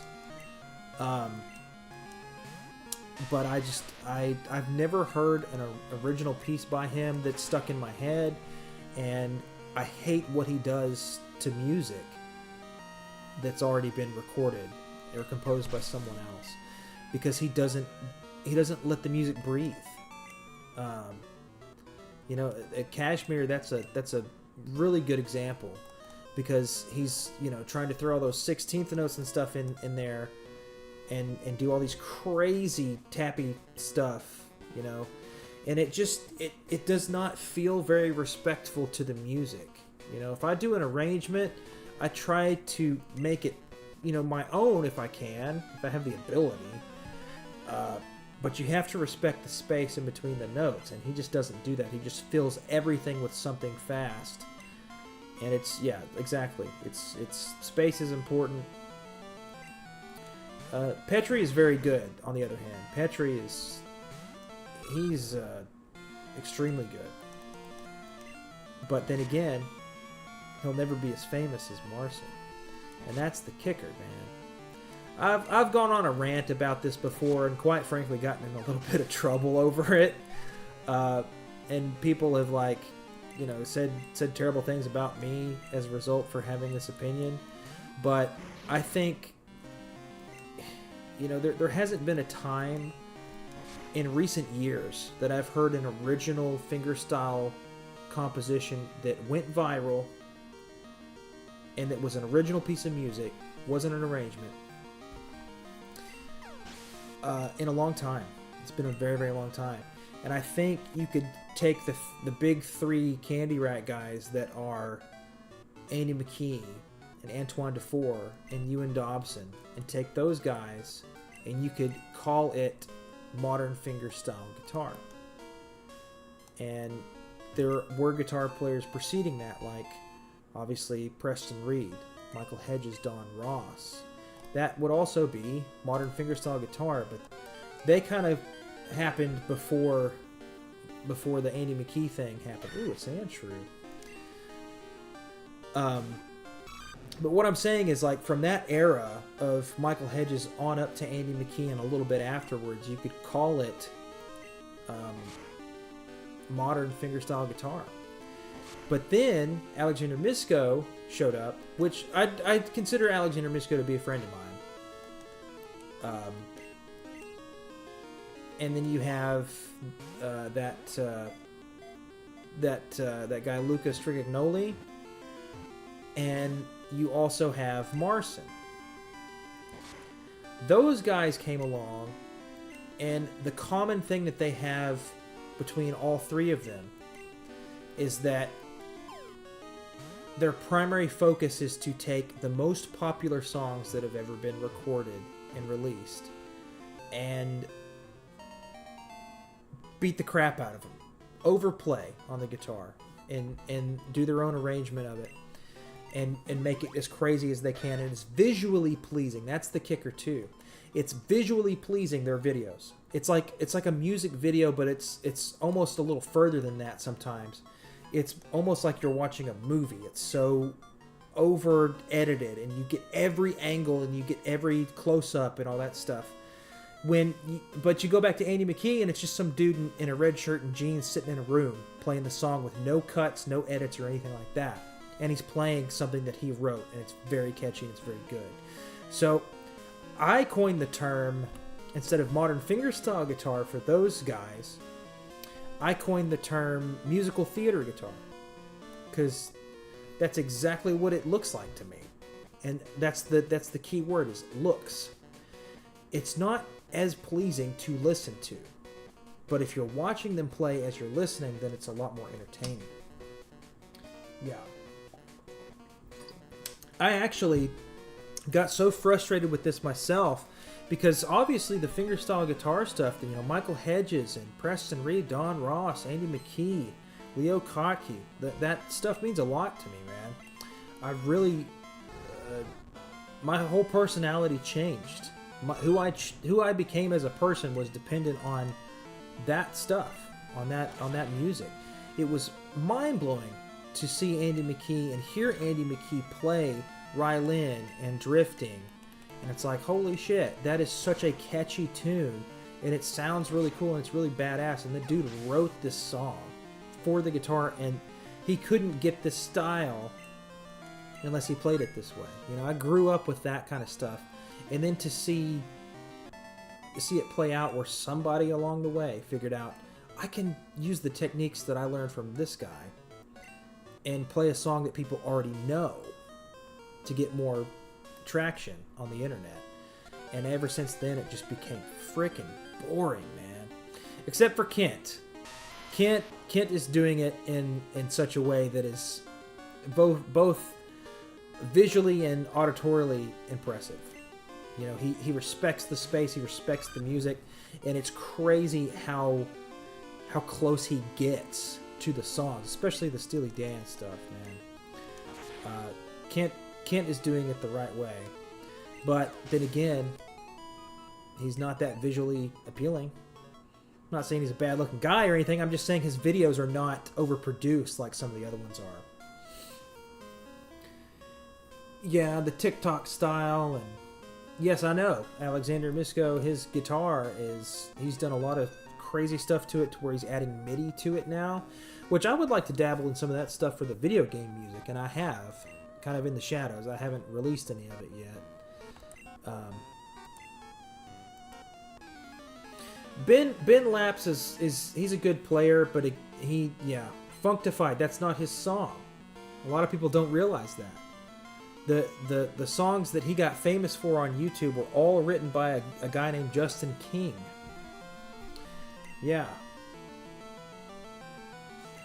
So I've dabbled in a couple of arrangements of popular songs, but ironically, the ones that I liked the most were the Eagles songs, the band, the Eagles, on the harp guitar. I've got a bunch of Eagles arrangements on the harp guitar, but I say it's ironic because the Eagles are so bad about copyright infringement, and I've had videos taken down. I actually lost one of my Facebook accounts back in the day. I had like 5,000 friends. I was in all these different groups and stuff, and I covered some Eagles songs and put them on Facebook, and they got flagged before I could get rid of them because I had like 4 or 5 of them. So that Facebook account is just gone.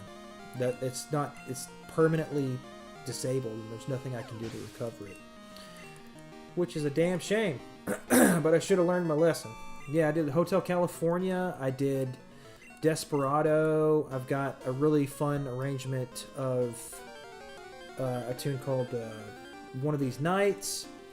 And I've got a pretty fun arrangement of a song called I Can't Tell You Why that was sung by Timothy B. Schmidt. is one of my mom's favorite songs that I arranged. Because they're all pretty slow songs, and those are some of the best songs to arrange for harp guitar. But yeah, you're right, Corey. It's all about attention and the views and stuff. And I just don't really care about that much anymore. Yeah, it's nice to have a decent following, but I mean, I'm doing YouTube for me. I'm doing it because it's a creative outlet, you know. And it's fun to have an idea in your head, and if you work at it, you can have it be a video. You know what I mean? And that's kind of what I've been doing on YouTube, and I've reached 1 million views total, which is nice. But I'm not doing it to, get rich or get famous or anything. I could care less about that. I'm just doing it because it's fun. I'm doing this right now because it's fun, because I get to hang out with you guys and talk about shit like this while I'm playing a game, which I would be doing anyway. Realistically, I'd probably be playing this anyway.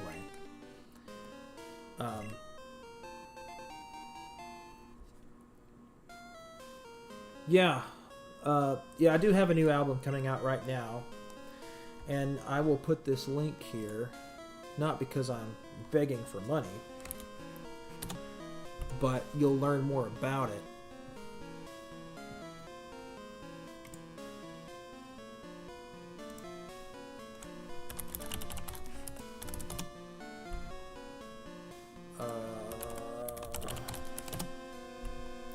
Come on, dude.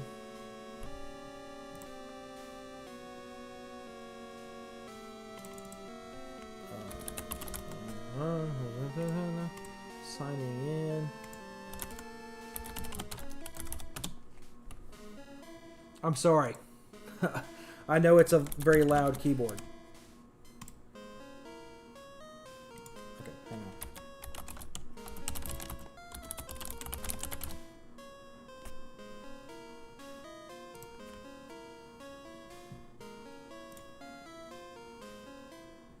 on. I know it's not beautiful. This is the GoFundMe link to my new album, and we're 60% at the goal right now. But I've got a video on there too if you want to learn what it's all about and all that good stuff. But I'm 60% funded right now. The recording's already done. It's going to be called The Games We Play, and all it is a collection of original tunes that I've never really released before, and video game covers. And there's going to be one cover of a popular tune on there, and there's going to be one Leo Kottke cover, and that's it. So it's kind of like a double album. But I am giving away some stuff. The thing is, I was a dumbass and did not read the terms and conditions of GoFundMe. I should have done Kickstarter, but on GoFundMe they have a situation where you can't give away, like, you can't exchange donations for items. And of course the items that I would be wanting to give to the people that donate to that would be CDs, physical CDs. But I also have the Travis Bowman action figure. So hang on one second, I'll show you exactly what I'm talking about.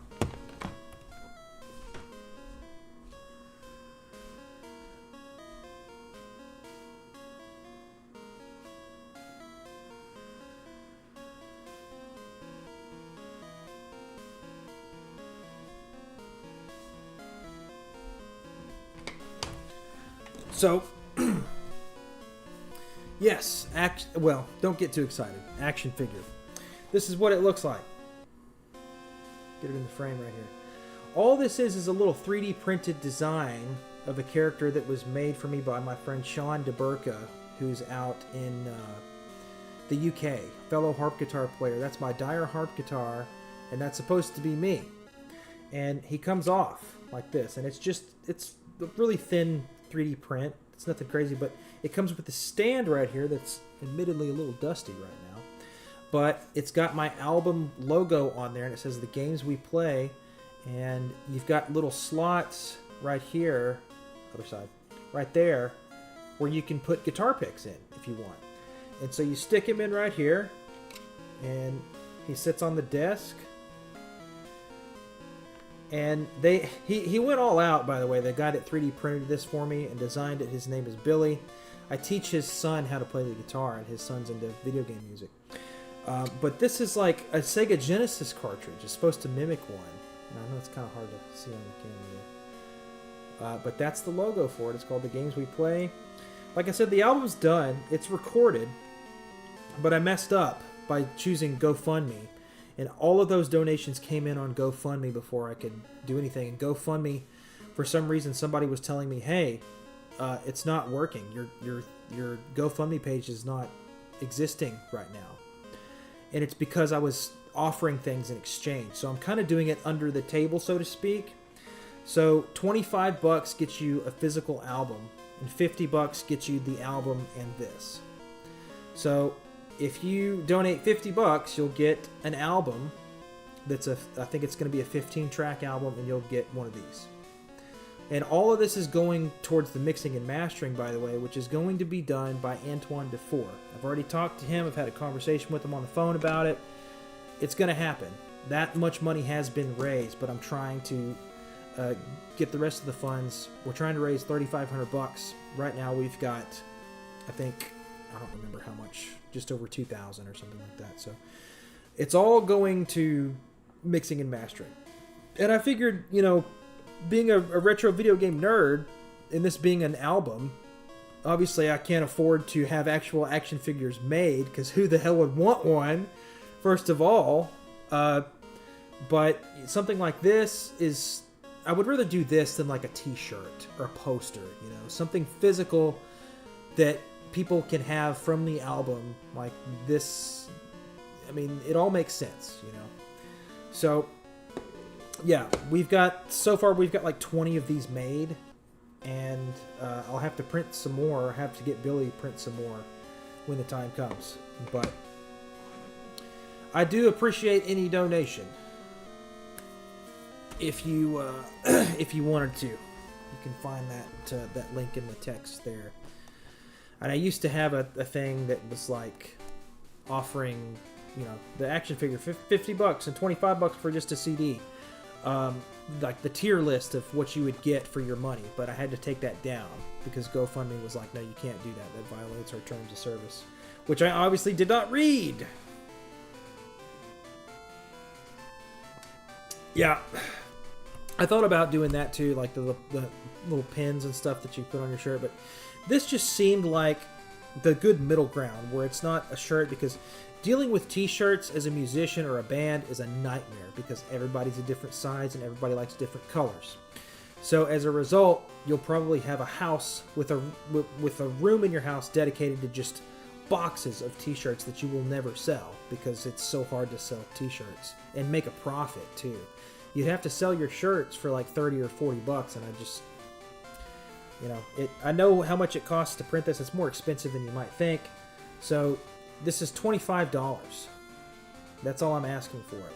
So, I mean, of course, I'd ask that you get the CD too.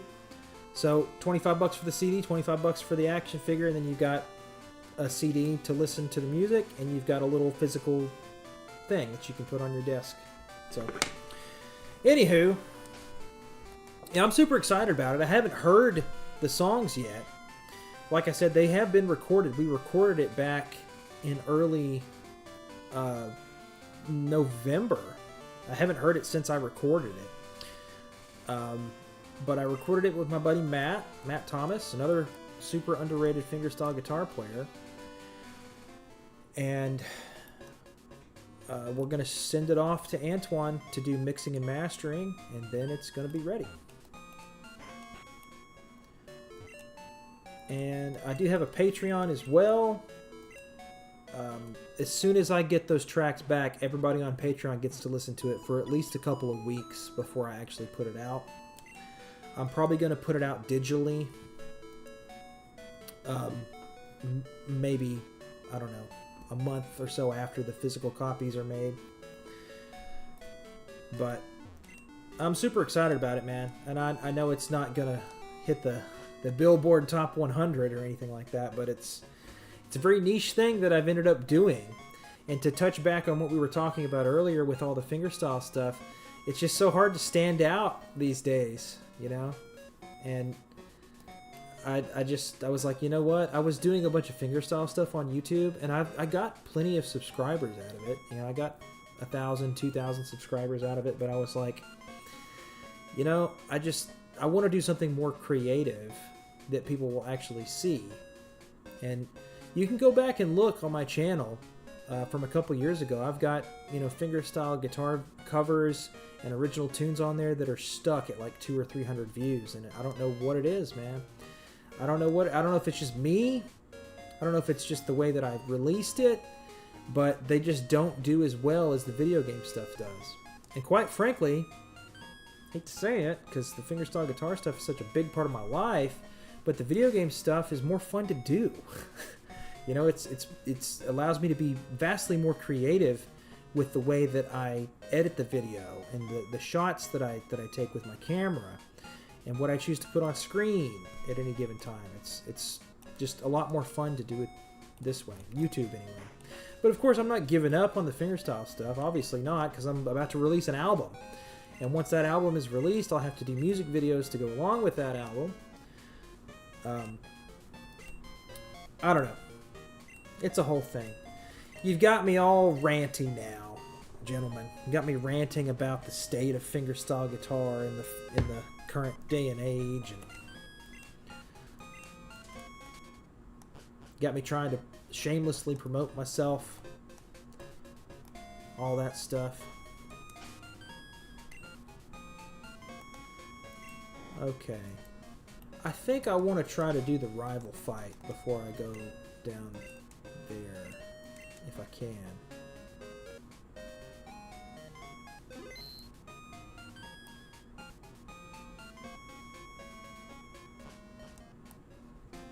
Or it won't let me.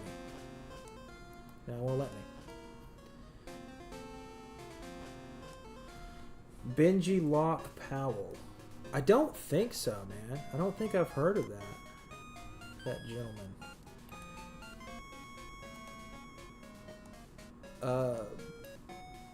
I'll certainly check him out, though.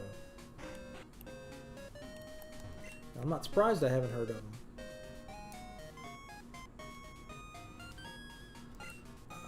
Now I might know what you're talking about. Maybe. Speaking of guys that changed their name, there was a guy from India who went by the name of Max Godman. Godman.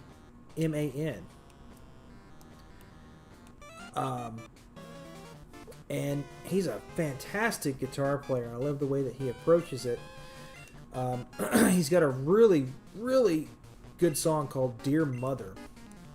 He uses a crazy tuning with crazy techniques. But he had to change his name to his real name, which is Manan Gupta. And the reason he had to do that is because apparently there is a gentleman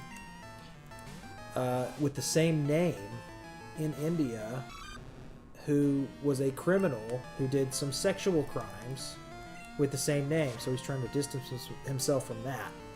That's what I hear anyway. But I've hung out with Manan a couple times, and he's a ladies' man. The ladies love him. He's a handsome guy.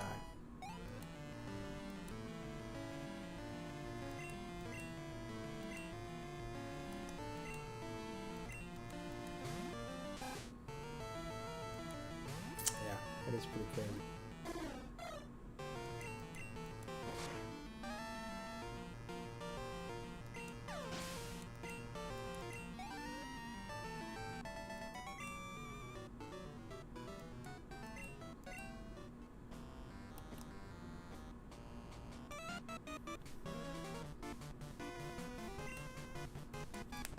Yeah, just try to defeat all of us. I will.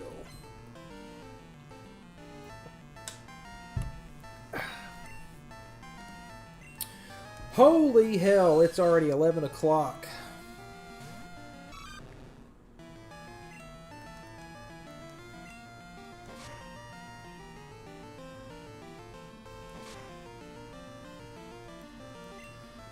Who's the gym leader? It's that Bugsy kid, isn't it?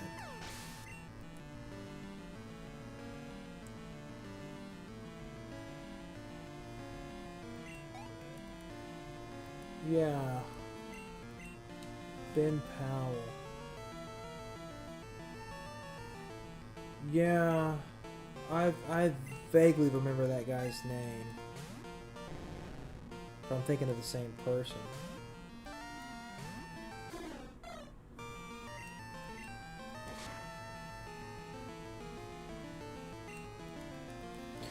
What do you think, Mr. Sexton? Am I doing a good job as a Pokemon live streamer? I think I'm doing pretty good, man. I think I'm squeezing through the game. If this was a Nuzlocke, I'd still have all my Pokemon.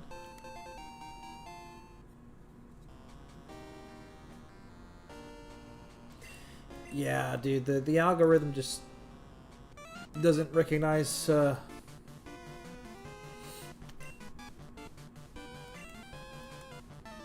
Oh yeah, you're right. Centric. I did lose him.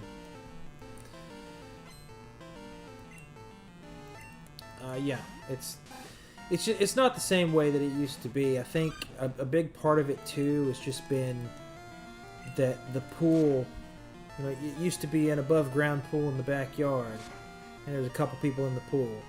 But now the world is you know, with the iPhone that came out. iPhone came out in like 2007, and it slowly just started taking over the world. Now everybody has a camera in their pocket, a high quality camera at that. So everybody can be famous. Everybody can have a high quality video. You absolutely do not need a fancy camera or to spend money. Like on this camera that I have right here, I spent a lot of money on this camera, man. And I've spent a lot of money on the lens that's attached to that camera. Honestly, the lens that's attached to this camera right here, I got used for $500 frickin' dollars, and that's a good price for this lens. It's hard to compete. It doesn't matter. It doesn't matter that you've got all the fancy stuff half the time, because people are so prone to small bits of useless information. And you know, some of Andy McKee's tunes were like 4.5 minutes long, and I guarantee you, people still watched it, man. And because it was just so engaging back then, but the mindset has changed so much with the, you know, the short form content. Even here on YouTube, man, so many people get on here just to watch the shorts and flip through the shorts. They don't watch the long form stuff. I can't stand that stuff. And it's easy to get locked into it because it learns what kind of shit you like and what you don't like. It doesn't show you the stuff you don't like. It shows you the stuff that you do like. Yeah. I mean, they're so addictive too. Because I like guitar stuff and video game stuff. And it's interesting to have it pop up every once in a while, those reels and those shorts, you know. They know you. They know you very well. They're your best friend. Look at this. Look at the little bit of useless information. And it's like you get so addicted to it, but at the same time, when you really see it from the outside, you're just looking at information to pass the time, and that information is so unimportant that you won't remember it tomorrow. So I got locked into that like everybody else does. When you wake up in the morning, you know, you drink your coffee or whatever, or get your nicotine, and you sit down and you flip through the reels as you're waking up. So I'm trying to get away from that. So what I'll do is the night before, I'll just pick an album, or have like 5 albums on whatever, and I'm trying to just listen to music in the morning, because that's much more therapeutic for my brain than having to digest that short form brain rot content, as the kids are calling it these days. That's all it is too. It's just useless information. You know, I feel like if you really want to learn something, you have to spend more time with it. But 60 seconds on average, that's what those reels are. Just blech. You guys are getting me ranting tonight. Shit.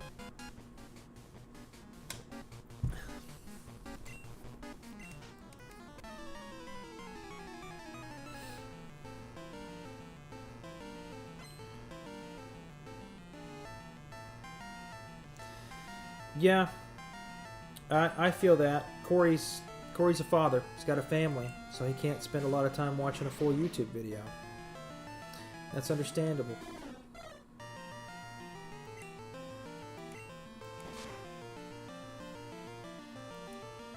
Shit.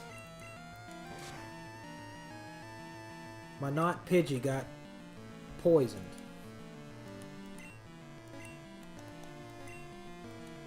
Try a sneaky leer in here.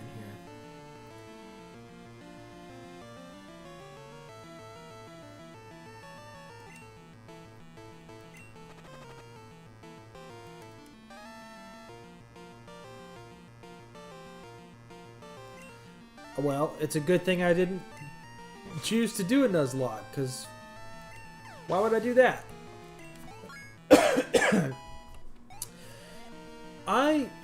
Rest assured, Corey,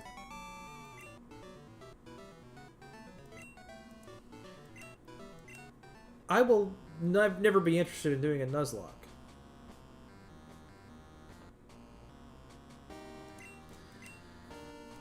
Dude, you're telling me, dude. That's why I'm into this so much, because of the nostalgia factor. I just did a video on YouTube, actually Friday. It came out Friday, about emulation versus real hardware, because that's what this is right here. You would think it's emulation, but it's not. It's real hardware. My physical cartridge is plugged in over there, and that's what we're playing. And the thumbnail of this video, I was holding the cartridge. That's exactly what I'm playing right now. That's cool. To me, anyway, that's infinitely more interesting than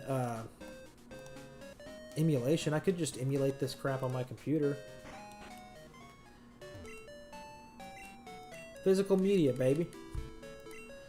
It's importante. Some Pokemon Stadium. Yeah, that is a good idea. I was telling Emily about that too. How we should take a break from our quest on the actual games and try to run through some Pokemon Stadium just for fun. Yeah, that Gym Leader Castle. That's a good idea. I'd have to see what levels, because we're at like those levels are, yeah, level 50. We're about almost level 30 right now. Yeah. Warmth and green paper. Oh my god, dude. I'm embarrassed of that recording. It's been a long time. And I can't listen to it because it's so cringy. I think I was like 22 when I recorded that. Yeah. Hello there. I can't pronounce your name. I'm not even going to try to do it. Your last name, Guha. I'm not even going to embarrass you, man. This is so cool. Do you stream Pokemon regularly? I guess I do now. Yeah, I just started this tonight. I mostly stream a bunch of older retro video games in general, but this is my first time actually streaming Pokemon. I've been playing it since I was a kid. This is really one of the better streams that I've done. Hello, Sonny. Thanks for joining. I really appreciate it. Yeah, this is definitely one of the better streams that I've done because I've played the game so much that I know what it is and I know how to play it, and I can kind of talk and interact with the chat without having to focus too much. So yeah, this is a damn good game for a stream.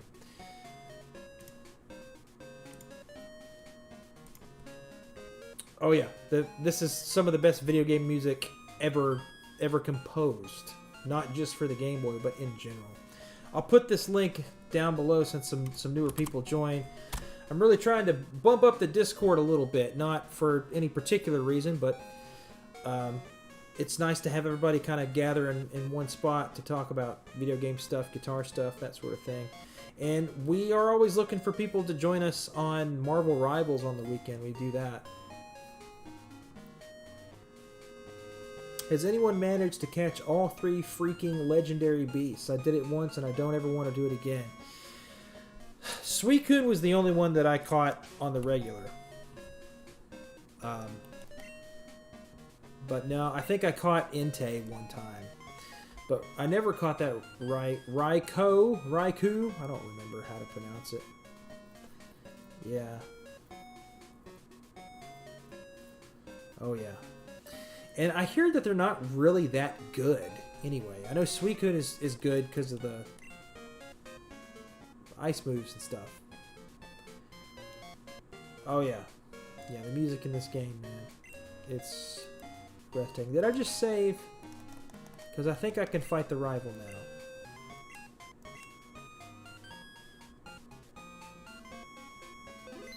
Yeah. And then I'm going to go kill Bugsy. Yes. Tell me something. Is it true that Team Rocket has returned? What? You beat them? Quit lying. You're not joking. Now let's see how good you are. That's how I imagine he talks anyway.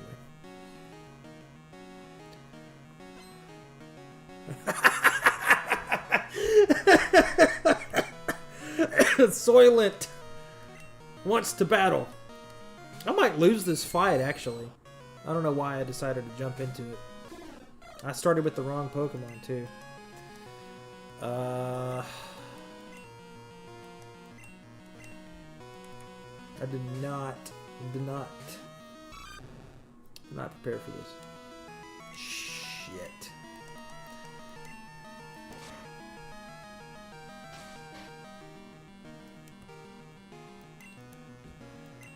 Oh yeah, I forgot. See, I'm still in Gen 1 mode. I forgot about the fact that a flying move will actually do damage to him. I'm dumb. I done goofed. Alright. You can't do damage to me, but I can do damage to you. See, I'm still in Gen 1 mode because that's all I've been playing. Hey, Ham Dog. Oh, you guys have been talking a lot since I've been over here.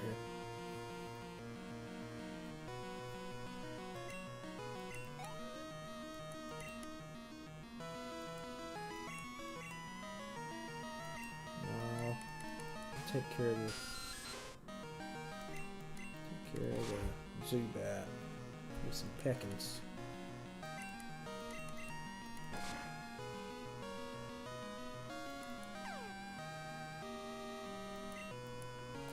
You know, right now, I think what I'll do is I'll try to wake up the Totodile on this fight. Because if the Chikorita screws me up, maybe I can at least come back and hit that one final move with Totodile. If he wakes the fuck up,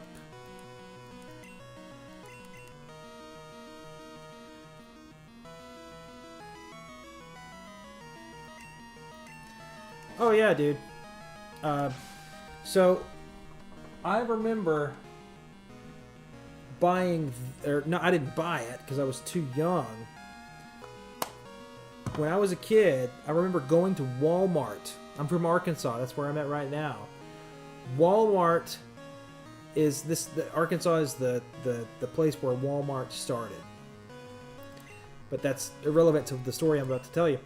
I remember my mom and I going to Walmart to get groceries in the late 90s. And I picked this game up right here. And that was my first Pokemon game that I actually got into where I could fully understand what was going on. Because I was born in 92. This game came out in like, what, 99 or 2000? Something like that. And I remember distinctly, I have the same trash can in there as I did back then. I remember taking this cartridge out of the box and realizing that this is the only thing I really need. And I took the box and I put it in the trash. Which, you know, looking back on it now, is a huge mistake. Because the box alone is worth, like, what, a couple $100 now? It's insane. Oh, shit. It's a bay leaf already. I forgot about that.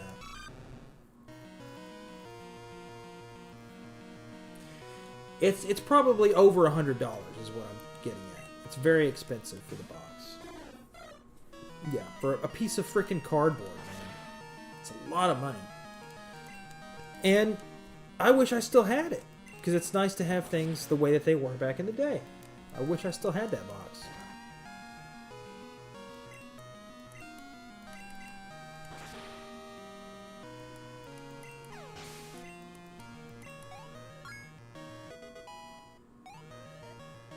I don't know, man. I've thrown away so much cool stuff that I wish I still had. But mostly it's just boxes. It's not the stuff that I threw away, it's the stuff I sold. Because back when I was a kid, you know, not having a job, and even when I did have a job as a teenager, I couldn't afford to get the next big console, so I would just take the console and the games that I had and sell them and use that money to pay for the new stuff. So I think a lot of people ended up doing that, and as a result, that's probably also, in combination with COVID, when that happened, it's probably just people wanting to get the stuff that they used to mess around with when they were kids. That's why everything's so damn expensive. Oh, I got a real life Pokemon down here. You guys want to see that? Come here. Come here. Come here, let me hold your little butt. It's okay. Here's my real life Pokemon right here. This is my chubby Yeti kitty cat. Her name is Konoko. And she likes to lick. Her favorite thing is to lick. She will lick the skin off of your arm and your hand. But she's the sweetest kitty cat. And she wanted to come say hello. She will do this until I stop her. I don't know why she does that, but she just won't stop licking. Don't like that. But I like the kitty cat. She's a really sweet cat. And if you're subscribed to my channel, she's in all my videos because I just can't keep her out of them.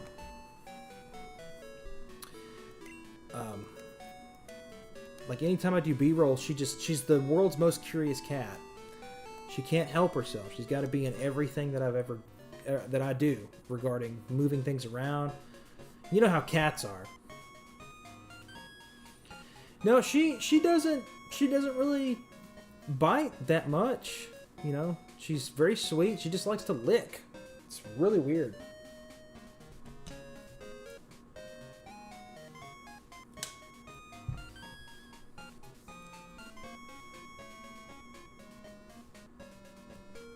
Oh yeah, dude. Oh, that's another thing. When people just want to collect the sealed games and then get get it graded and stuff, that's just bizarre to me. I don't understand why people want to do that.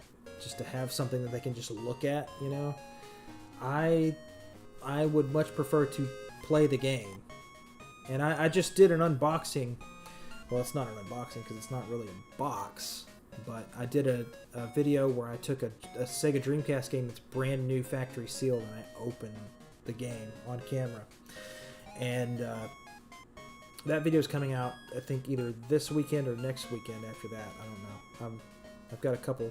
I'm pretty much good on videos until mid-February right now. I've been really hitting it hard on YouTube videos. But I thought that was really special.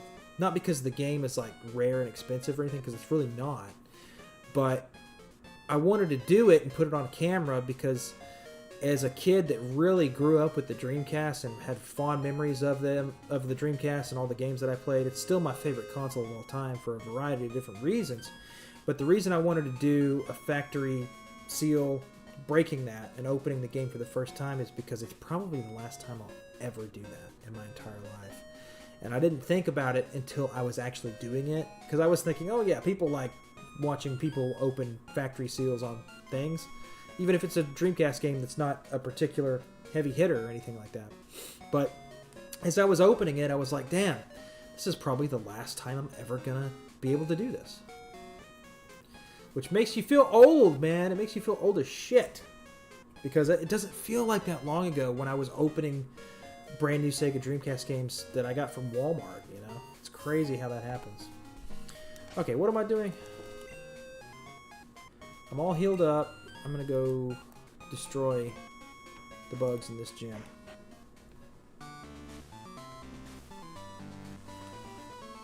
What are you doing? So I've got two cats. I was telling the story about the bat that was in my house the other night.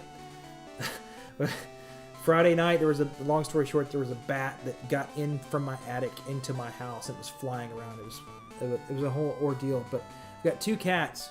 Kanoko, the cat that I just showed you, she hightailed it into the bedroom. She took one look at that bat. She said, "Fuck this! I'm getting out of here." And my other cat, Buddy, he was jumping up in the air trying to grab it out of the air. It was hilarious. Oh, what are we talking about here?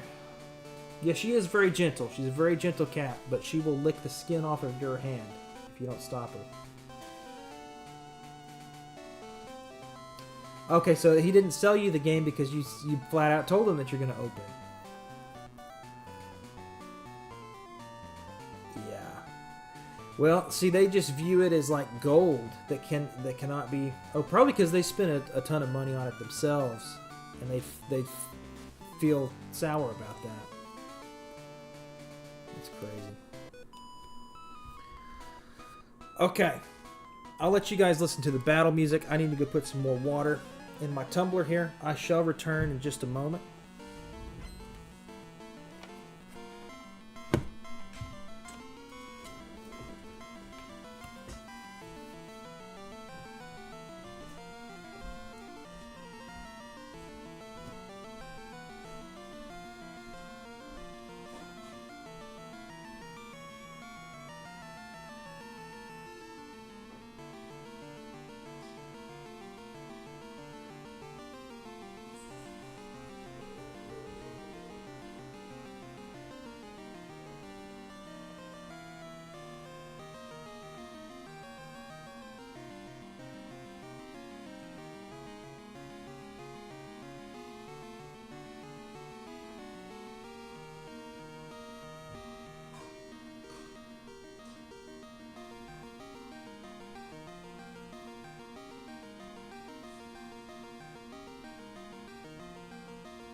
Are you going to come say hello?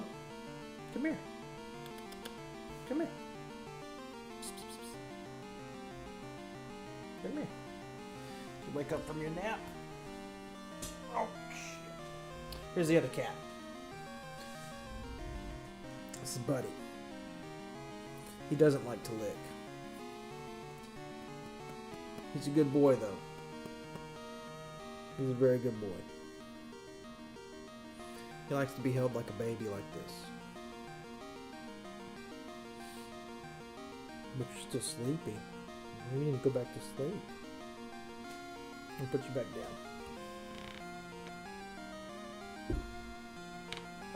down. Okay.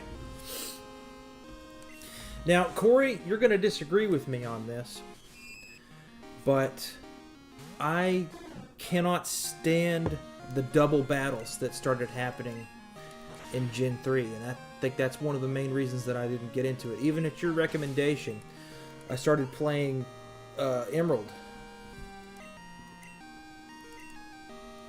And I just couldn't get past that. It was so annoying to me to have to deal with two Pokemon at the same time. No, his name's Buddy. That is one of the takes of all time.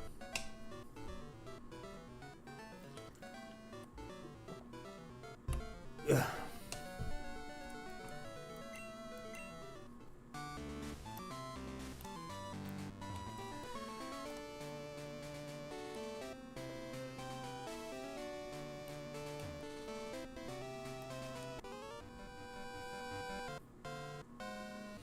No, see, Coliseum, I never got into. This is the last generation of Pokemon that I, quite frankly, gave a shit about. I hate to say that, because I know there's a lot of people that think that Generation 3 is the best. And it probably is, as far as gameplay is concerned. But I just couldn't get past the double battles. I don't know what it was about it. It just annoyed me. And I think another thing that annoyed me, too, was Generation 3 is when the Pokemon started to not make sense as far as their names. You know? Like Weedle. That makes perfect sense. It's Generation 1 Pokemon. It makes sense, you know? Spearow makes sense. Totodile makes sense.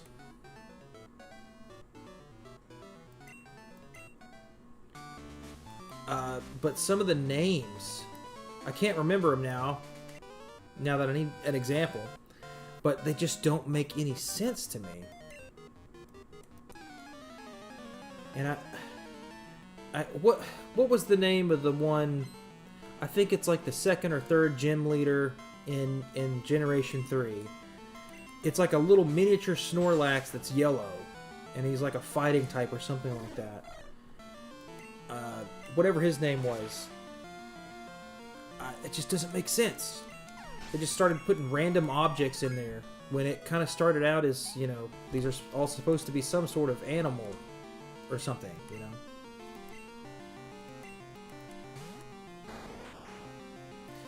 A shiny Tyrode. Ah, yeah. Makuhita. What the fuck is that, dude? It makes no sense to me. That makes zero sense to me. And I'm sure it's a Japanese name for something. The names just started getting ridiculous, and there became like a bunch of Pokemon to keep up with, and I was a big kid at that time. I was more interested in Grand Theft Auto, you know, stuff like that. But that's probably a bad example. There's a lot of Pokemon in Generation 3 that have stupid names that I just can't get over.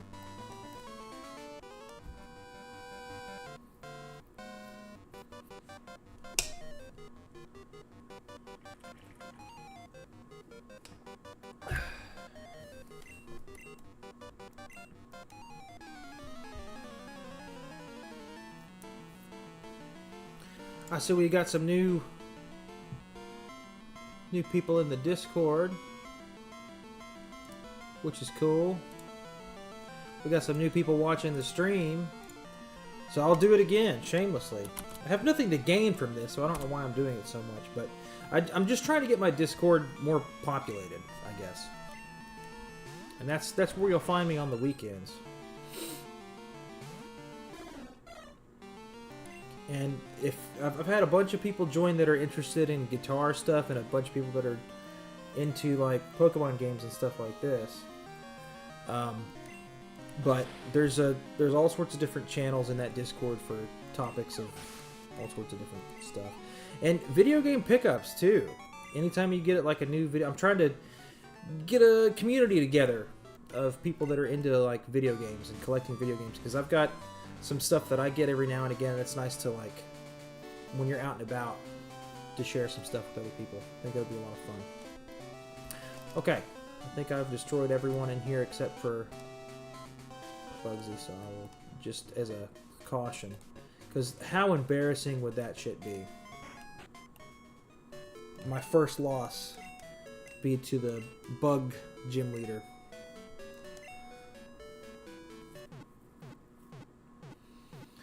Anyone here thinks old Pokemon games are better than the new ones? I'm making Travis rant again, I guess.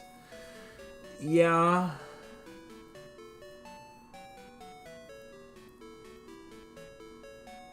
Yeah. I don't know, man. I can't say much about it, because the first two... Honestly, I think this is the best Pokemon game ever made. This specific game right here, Crystal. There's something about this one. And that can be said with a lot of old video games like this. The second iteration is always often the best.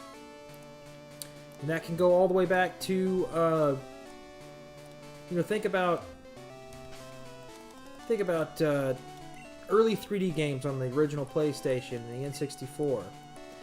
And then when it came around with the next generation of video game consoles, the 3D games were like really, really good. The original Xbox, the Sega Dreamcast, PS2, GameCube, all those games were like exceptionally good. It's because they spent so much time working on 3D in the previous generation. When the next generation of consoles came out, it was like extremely good. I think it's the same could be said about Pokemon.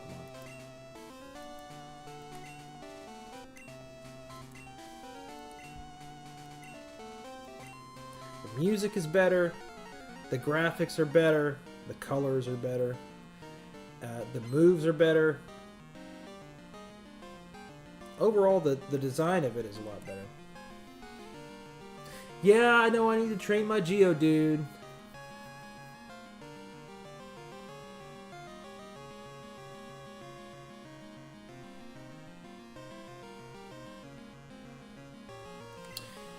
I will agree.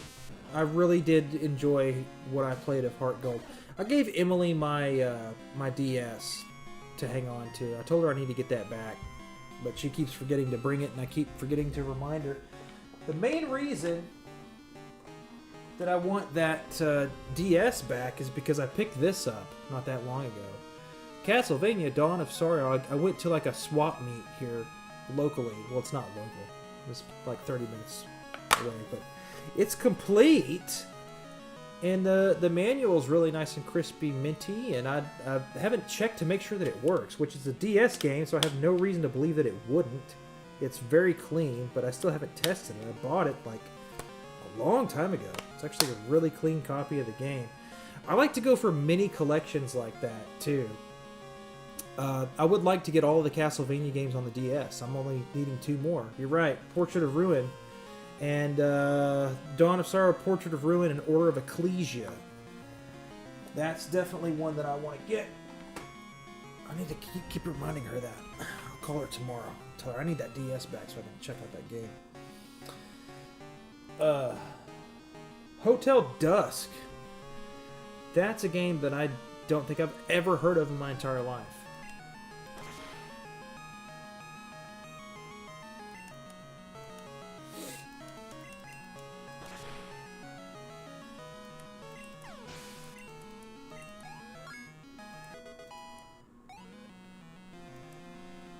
All right.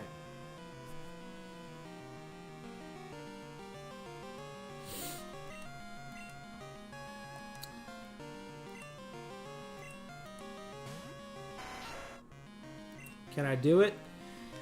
Can the level 18 Spearow beat the level 16 Scyther?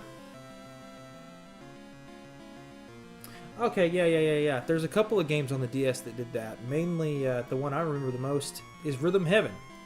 I think Corey turned me on to that one, actually.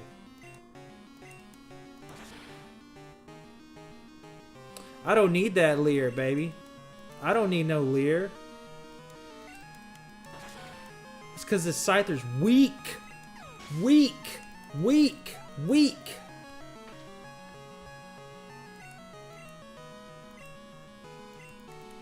Don't need no Lear for this. Absolutely not.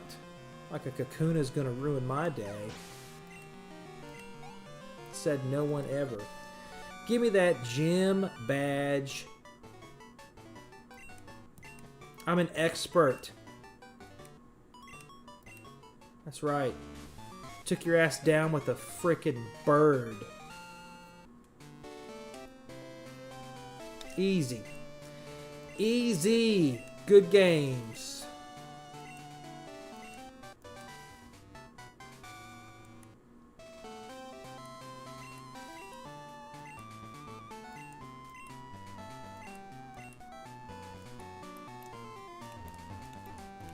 Alright, you green-haired shit.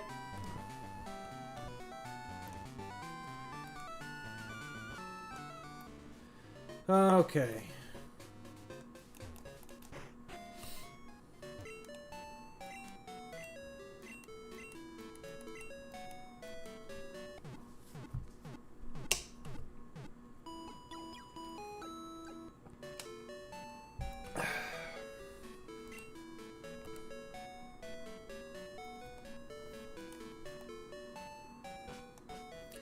Alright, so now it's time to go to Ilex Forest. And I don't know if I want to do that tonight or not. I guess I could, but it is getting late. Which controller are you using? It sounds nice. This is a controller from Nixie.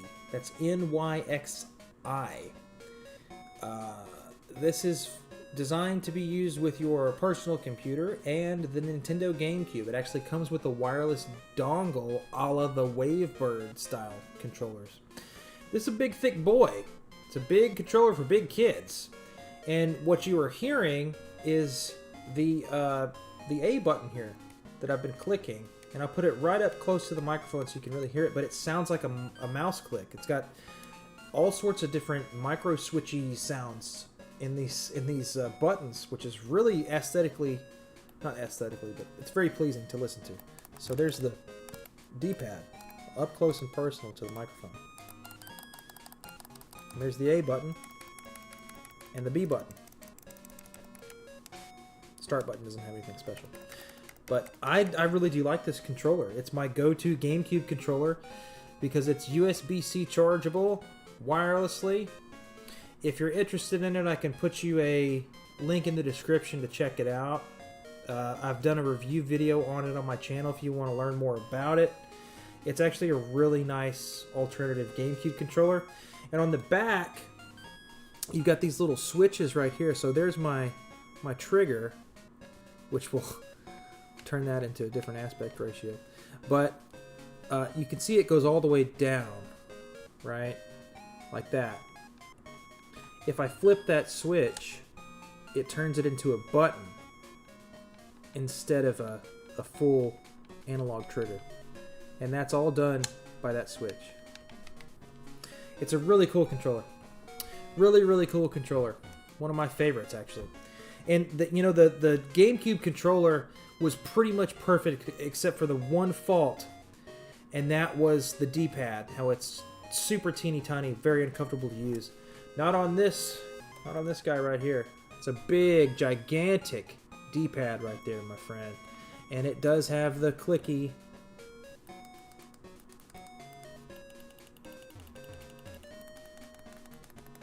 You should pay me for this. This is gold right here. ASMR in a live stream. I should charge by the minute for doing this right here. Oh yeah. It's a nice controller, man. It's not that expensive. And you know, the price, it's like 50 or 60 bucks for this. Or something like that, but you can get it on sale. In fact, I think if you use my coupon code still, you get 10% off. It's just travisbowmanmusic. But you can use this on your PC and your GameCube. And the Nixie stuff, they're really kind of taken over lately. There's a lot of Nixie controllers out there.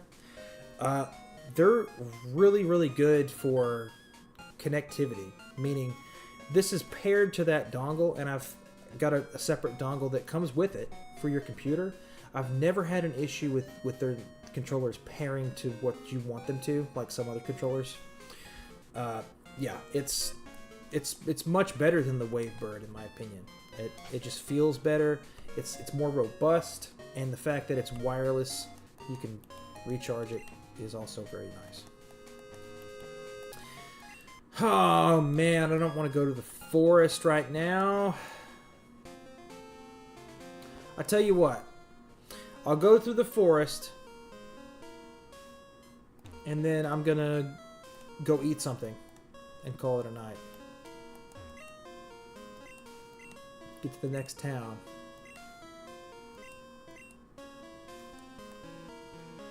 It's too big and dark and scary for me. That's why nobody will ever remember your name.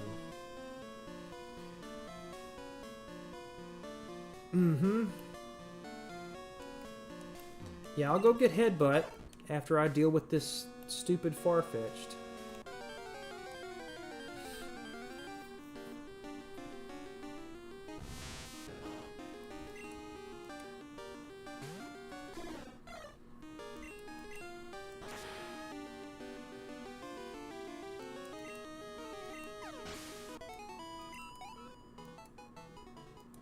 So close. I love that you physically can see the representation of the experience on this game. Really was missing that in Generation 1. We were playing it the other day.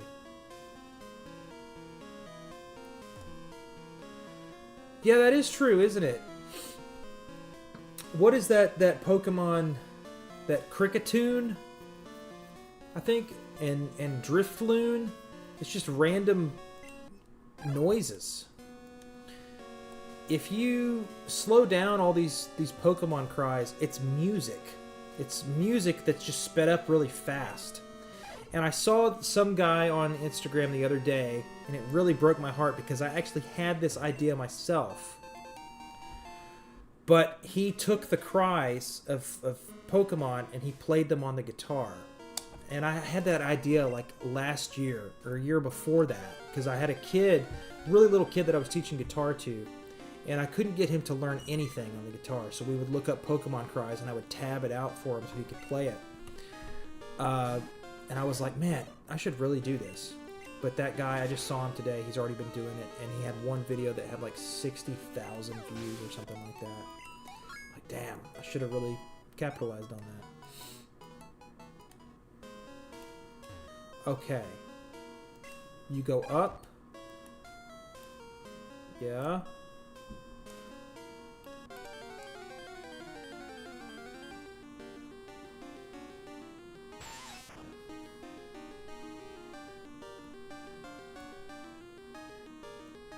Oh no. That sounds awful, man.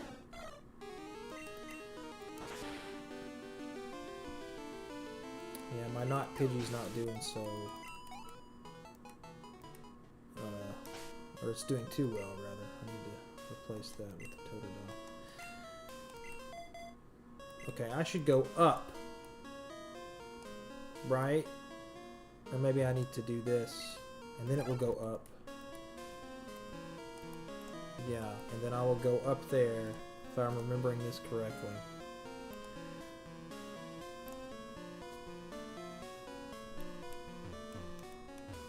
Come on, dude. Go to the left, please. Thank you. Now you go down. You go down back to your daddy. That's right.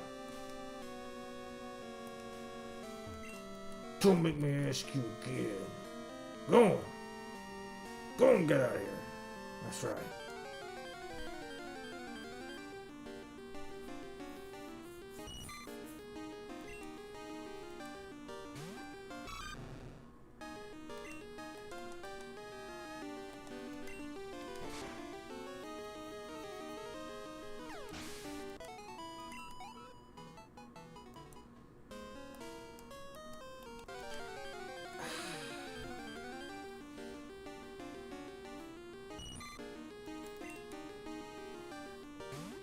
I guess I should bust out the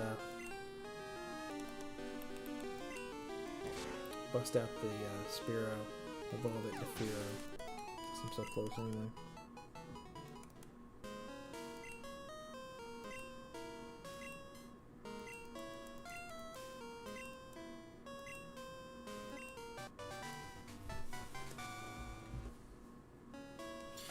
Cut! Excellent. Now my story can progress even further.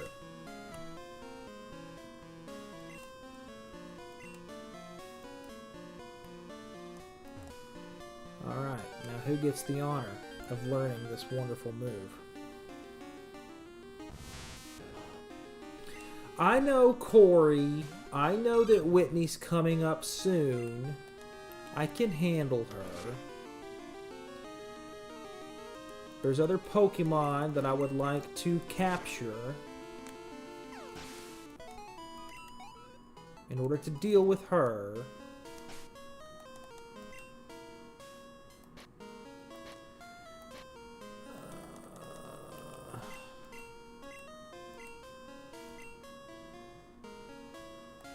Sentret! Thank you. It's time to go get some headbutt action.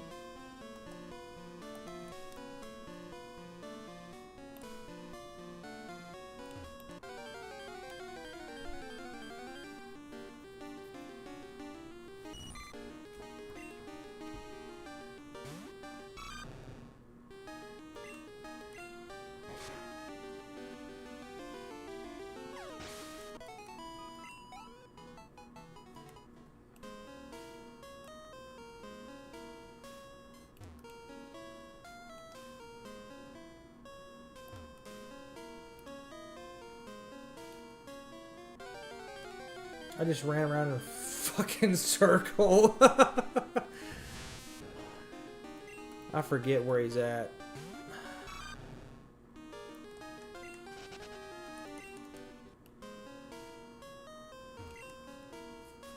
I don't... It's not in there yet, is it? It's down further, if I remember correctly.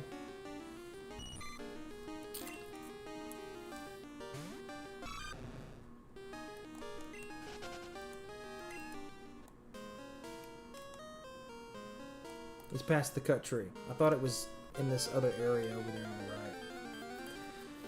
It's been a minute.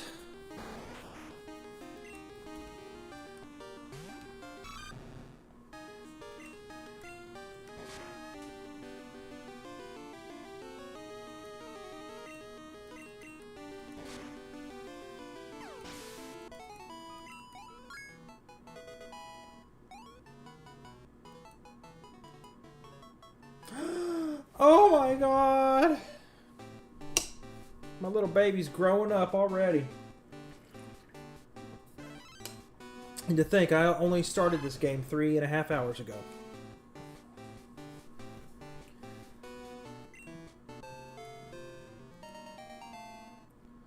I didn't press B. I just let it evolve.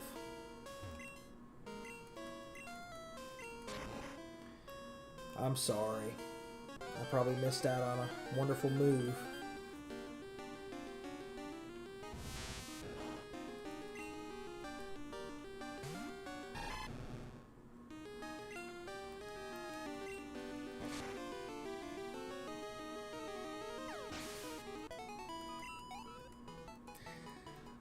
I've beaten this game so many times without forcing my Pokemon to not evolve.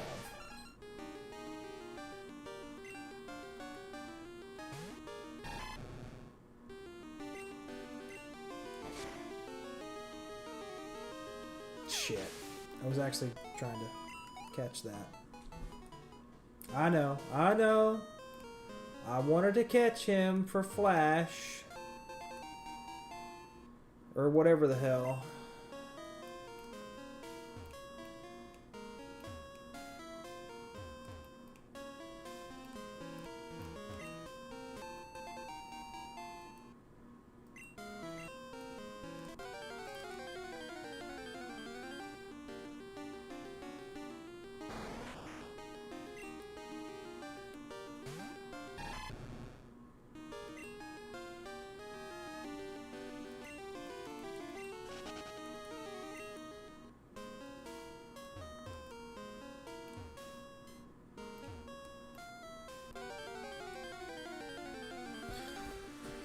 Oh god.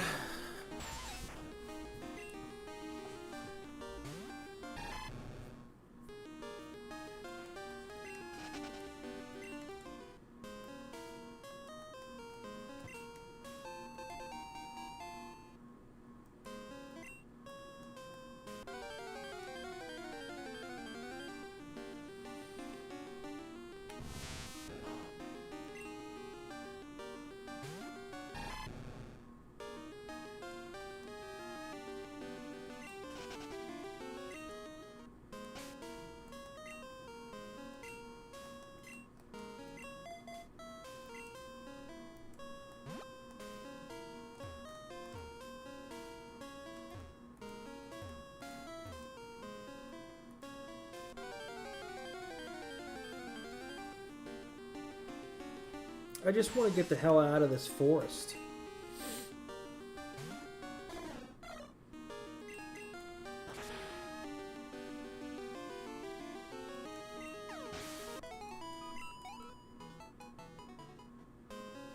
I know, but I want headbutt. Gotta have that.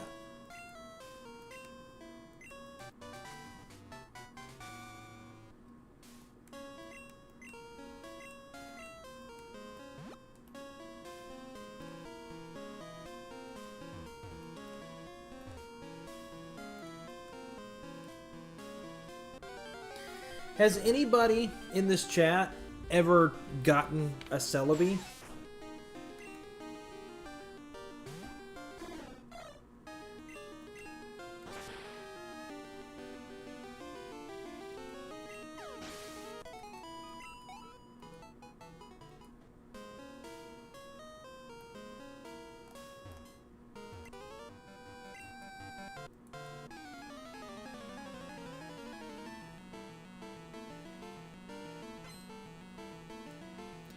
On the 3DS version.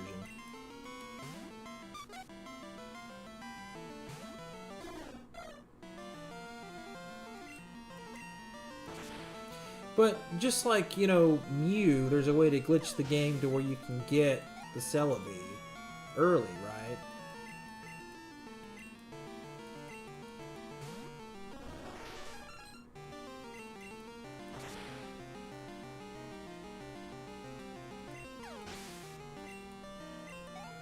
Yeah.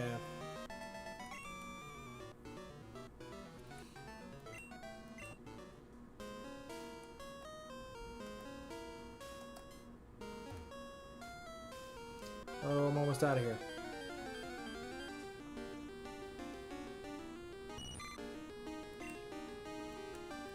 Is there not a way that you can, like, use a Game Shark or something to, like, just get it?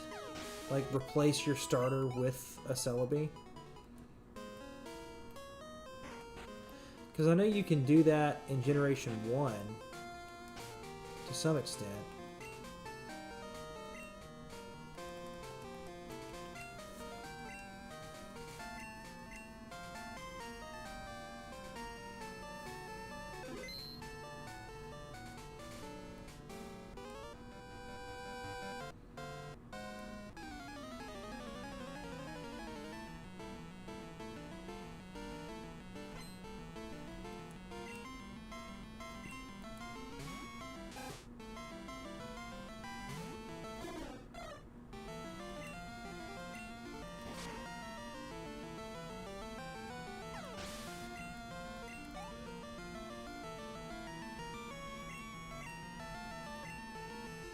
Okay, Corey, this one's for you. I'll stick the Geodude out there to get some levels on him. Excuse me, her.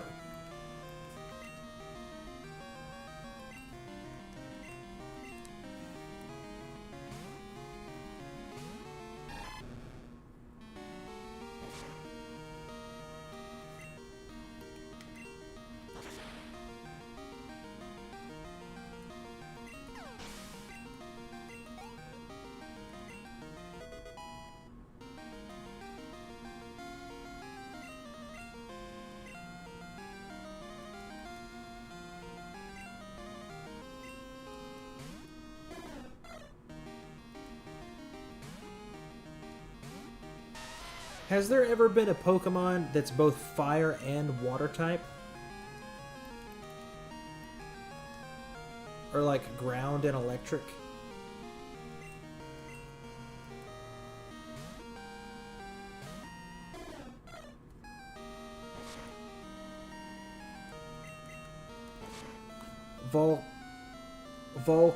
Volcanion? How the hell does that work? So what happens if you shoot water gun? Is it just neutral?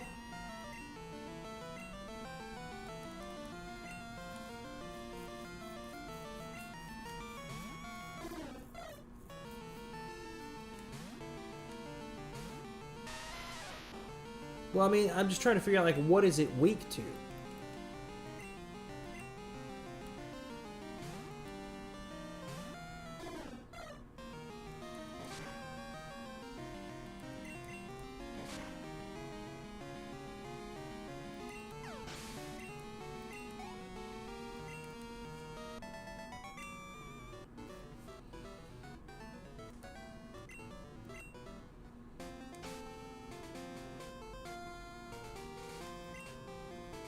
I see.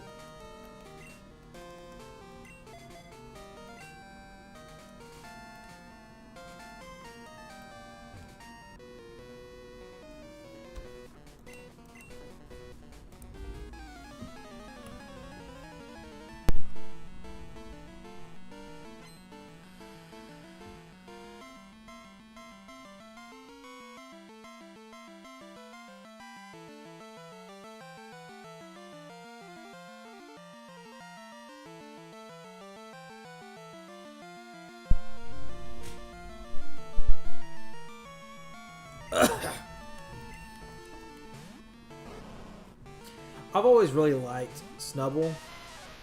I just think it's a very aesthetically pleasing Pokemon. It's just a shame that it kind of sucks.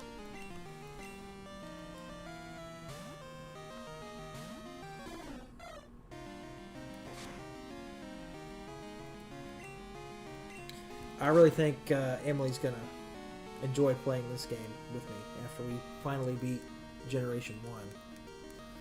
If we can. That end game for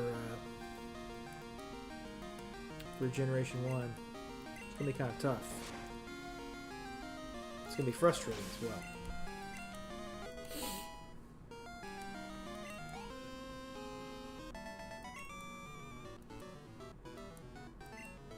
It ends this way because you suck, Brandon.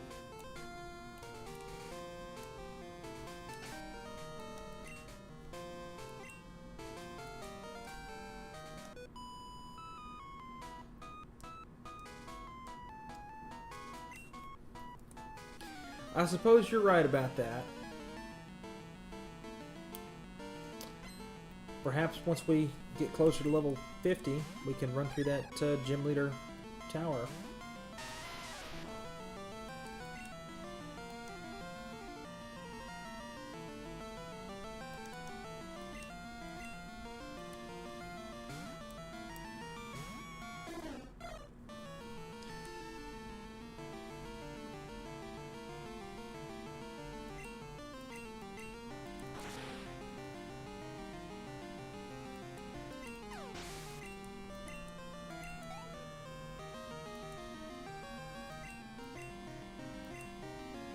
It's just funny because, like, Emily, I think I gave her that EverDrive GB, the Game Boy and Game Boy Color EverDrive, and I was like, you should test out one of those Pokemon games. And this is when I first started dating her,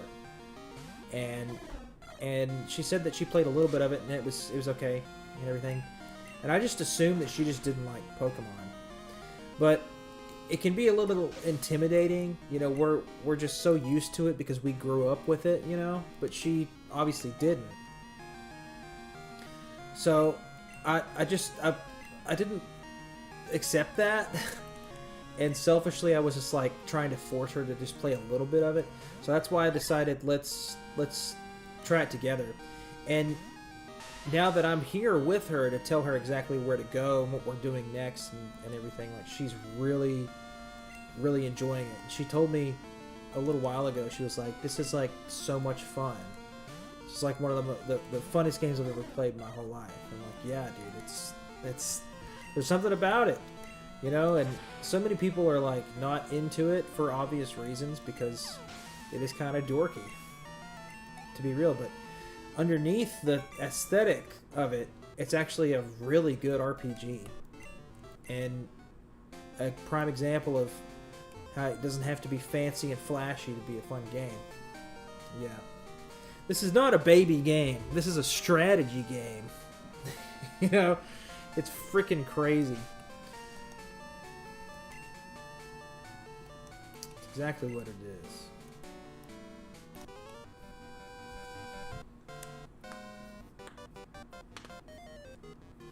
I'm the best in my class at Pokemon.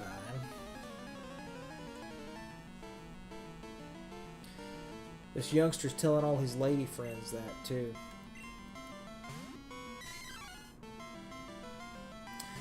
Mankey has always been one of my favorite Pokemon, man. I love the Primate. And I almost went with one in my Generation 1 playthrough. Actually, I think to close this video, what I will do, I'll show you my Pokemon in Gen 1, Corey, before I close this out. I have to stop playing this though. It's already midnight. I need to eat dinner. I have not eaten dinner yet. I gotta get ready to hit the sack here. So let me finish up this battle and get into town, and I will show you my Gen 1 team right now. I don't want to fast. I would prefer to have nutrition in my belly. That would be a lot better. Okay. Right here next to this nice policeman. I'm going to save. Now, I'm going to go switch out the cartridges.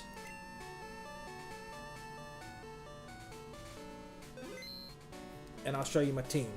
I'll be right back. Don't go anywhere.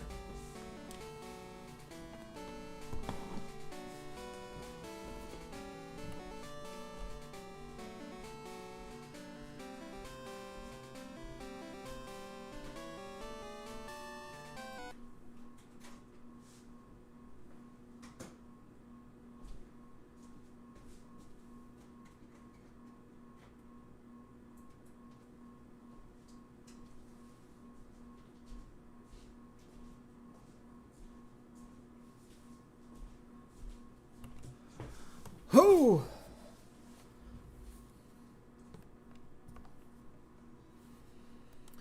Actually, I put in Pokemon Blue instead of Red. So I'll show you Emily's team. And then I'll show you my team. Does anybody else in the chat do that? Call up your buddy, video chat your buddy. Be like, here, I want to show you my Pokemon team. You want to see? We have put 30 hours into this. Mostly because, like, we'll take a break. You know, like, we'll leave the game on when we go eat or something. But we're in Azalea Town. And we have 30 hours into this game already. This is her team, though. She's got the Vulpix, which she named Firefox. She couldn't name the Raichu because way back when we first started playing, I traded her the Pikachu because she couldn't find one. So I gave her the Pikachu. Sandshrew. Shrew the Sandshrew. She just decided not to name the Vaporeon. I think because later, she got this one recently, she was getting overwhelmed with not knowing what the fuck they were. And Snorlax, of course, she hasn't used him once yet.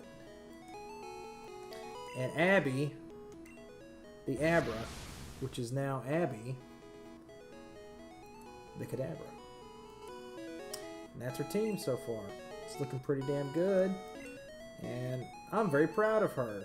She got 4 badges and didn't really need my help. So now we're on to the rest of the team. Now before you go, and before I go, because I am getting off after this, I want to show you my team, and then I'll call it a night. So I gotta get up, turn it off again.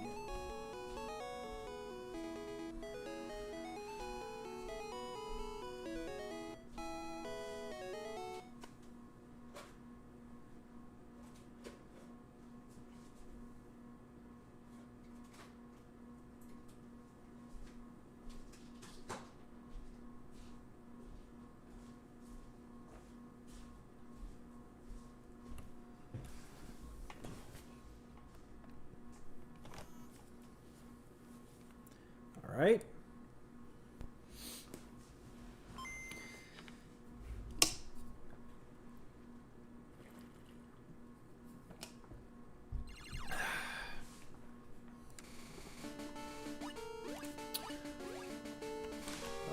Okay. Now, one last time before I go, I'm putting this in the chat. Please join my Discord if you so desire.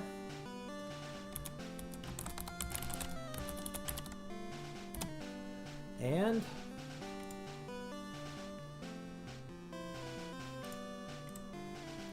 I really appreciate you sharing this around and any donations towards the new album. Appreciate that. Now, let's get down to business. Pokemon Red. Here are my babies. I didn't name them, so I guess I'm not that exciting. My plan is to, this is pretty much, I think this is going to be my end game right here, actually. So I've got Growlithe, Haunter, which will turn into Gengar, Ivysaur, which will turn into Venusaur. And the reason that I got Bulbasaur is because she went with the Charmander line, so I said, okay, I'll do the opposite of that. And let's see here. I tried to get her into Gyarados, and I had her buy the Magikarp, but she just never did it. So she went with Vaporeon instead, and I think that's a better choice for her anyway. She likes it a lot. But I taught my Gyarados Ice Beam and Bubble Beam. It's looking pretty damn good so far. I couldn't ever find an Abra, or I couldn't ever catch one, and we were moving on anyway, so I went with Hypno. I really like Hypno. I'm probably going to end up teaching him Dream Eater for the end game instead of Gengar. I'll just keep the Gengar as kind of a trolly, you know, Confuse Ray fella. That Nightshade's going to be really good in the end game as well. And I haven't touched my Snorlax either, because I'm trying to get everybody else up to level 30. But there it is. If anybody else is still here, thanks so much for hanging out. I'm super happy to finally reach that that milestone of 1 million views on YouTube. I mean, it doesn't really do anything. It looks good on a resume, that's for damn sure. 1 million views on YouTube. Took me about 5 solid years of constantly doing YouTube stuff for fun, and I'm really digging it. Really digging the YouTube stuff. I really appreciate you guys hanging out. I would love to do this. You know, I've streamed a bunch of retro video games and stuff. Nam, thanks so much, buddy. I really appreciate you for hanging out. It's been a lot of fun. And you're in the Discord now, right? So you'll see us on the weekends when we're hanging out in there too. So you're more than welcome to come join us and hang out there. So yeah, I think I'm definitely going to continue that Crystal playthrough. I'm not going to touch it this week, and I'll just stream it again on Sunday if you guys want to join me there too. Maybe we can beat this damn game together. All right. thanks, guys. I'm going to go eat something and drag my happy ass to bed. But it was a lot of fun, and I'll catch you guys at the next stream. Thanks so much. Bye-bye.